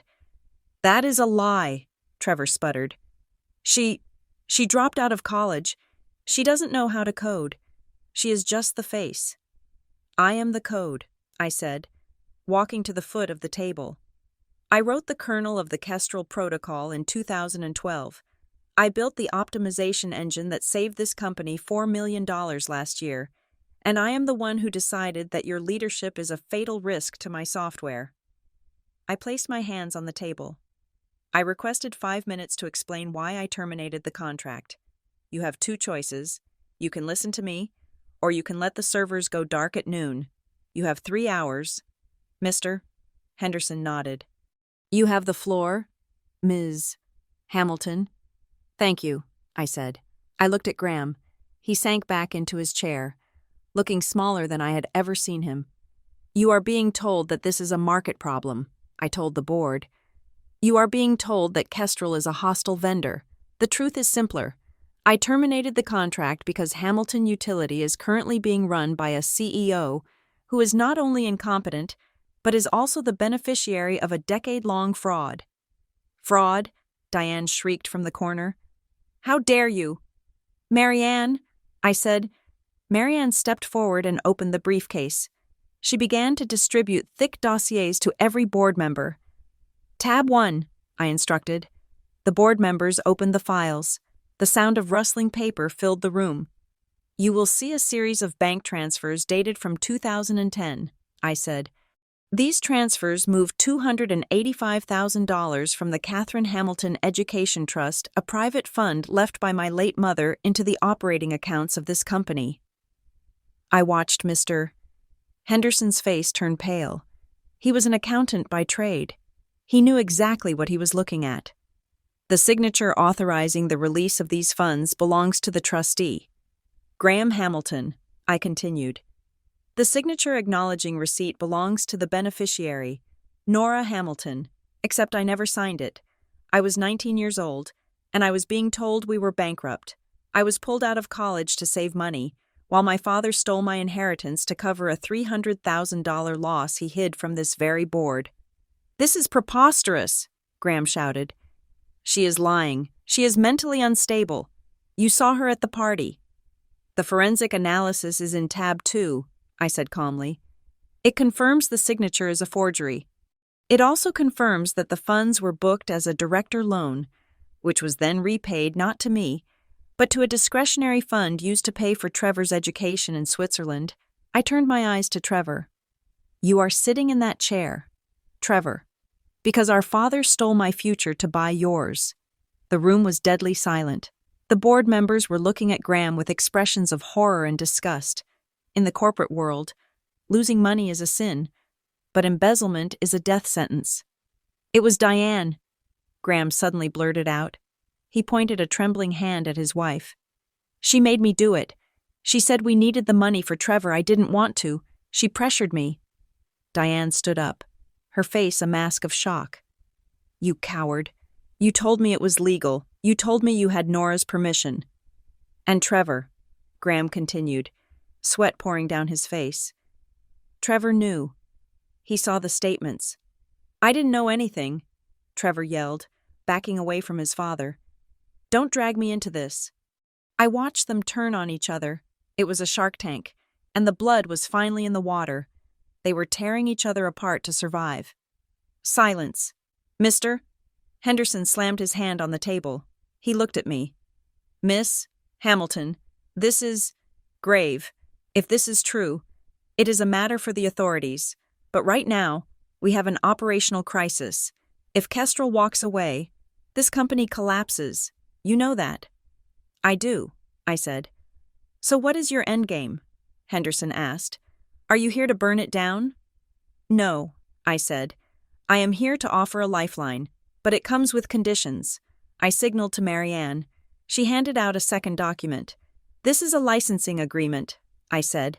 It allows Hamilton Utility to continue using the Kestrel protocol. It grants you a permanent license to the data, so you are not dependent on my servers. It saves the company. It saves the jobs of the 2,000 people who work here. Henderson looked at the document. This is very generous. What is the catch? The catch is the signatories, I said. I pointed to the 3 people who had made my life a hell. I will sign this agreement with the board of Hamilton Utility. I will not sign it with Graham Hamilton, Trevor Sloan, or anyone associated with their personal estate. As a condition of this deal, Graham must be removed as chairman, Trevor must be removed as CEO immediately, and Diane must be removed from the charitable foundation board. You can't do that, Trevor cried. I am the CEO. You can't fire me. I am not firing you, Trevor, I said coldly. I am just telling the board that if you remain in the building, the software that runs your grid disappears in 2 hours. It is me or him. Choose. It wasn't even a choice. Mr. Henderson looked at Trevor. Trevor, please hand over your badge. You are suspended pending an internal investigation. But now, Henderson barked. Trevor looked around the room. He saw no allies. He saw only people who wanted to save their own skins. He unclipped his badge and threw it on the table. He slumped into his chair, defeated. Then Henderson looked at Graham. Graham, he said quietly, we will be notifying the SEC and the district attorney regarding these allegations. I suggest you call your lawyer. You are done here. Graham stood there, swaying slightly. He looked at the board members he had golfed with for 20 years. They refused to meet his eyes. He was a pariah. Then, he looked at me. There was no anger left in his face, just a profound, hollow confusion. He couldn't understand how the girl he had dismissed as furniture had become the demolition crew. Nora, he whispered, I am your father. I walked up to him. I stood toe-to-toe with the man who had cast a shadow over my entire life. No, Graham, I said. You were my landlord, and you were a thief. I did it for the family, he pleaded. I wanted us to be great. You wanted to be great, I corrected. And you realized you couldn't be great if I was strong. You called me uneducated because you were afraid of my intelligence. You called me worthless because you needed me to be small so you could feel big. The words hung in the air, heavy and final. I am not small anymore, I said. And you are not big. You are just an old man who bet against the wrong child. I turned my back on him. Mr. Henderson, I said. My lawyer has the papers. Once the resignations are signed, the servers will remain online. Good day. I walked out of the boardroom. I didn't look back at the shouting match that erupted behind me. I didn't look back at Diane crying, or Trevor shouting at his mother, or Graham sinking into his chair with his head in his hands. I walked down the hallway, past the portraits of the company founders, past the stunned executive assistant. I took the elevator down to the lobby. The doors opened, and the air of the street rushed in to meet me. It smelled of rain and exhaust, but to me, it smelled like victory. I walked out of the building and stood on the sidewalk. I took a deep breath. For the first time in 34 years, the invisible weight was gone. I wasn't the uneducated daughter. I wasn't the failure. I wasn't the ghost in the hallway. I was Nora Hamilton. I pulled my phone out. I had one more call to make. Marianne. I am here, she answered. It is done. They signed the resignations. Graham is being escorted out by security. Good, I said. Release the funds. The scholarship? Yes, I said. The Catherine and Evelyn Hamilton Scholarship for Women in Engineering, fully funded, starting today. It is done, Marianne said. How do you feel? I looked up at the gray sky. The clouds were breaking, and a sliver of pale sun was cutting through. I feel like I just woke up, I said. I hung up the phone. I hailed a cab. Where to? The driver asked. Dr. Aris, I said. My therapist. I wasn't going to therapy because I was broken. I was going because I was finally ready to heal. I had spent 15 years surviving. Now, I had to learn how to live. As the cab pulled away, I watched the Hamilton utility tower recede in the rearview mirror. It was just a building, just glass and steel. It held no power over me anymore. I settled back into the seat and watched the city roll by. I was visible, I was valid, and I was free. Thank you so much for listening to Nora's story of resilience and justice. If this story resonated with you, please subscribe to Kate Revenge Stories for more dramas where the underdog bites back. I would love to know where you are tuning in from today. Drop your location in the comments so we can see how far our community reaches. Don't forget to like this video and smash that hype button to help this story get recommended to more people who need to see justice served. See you in the next story.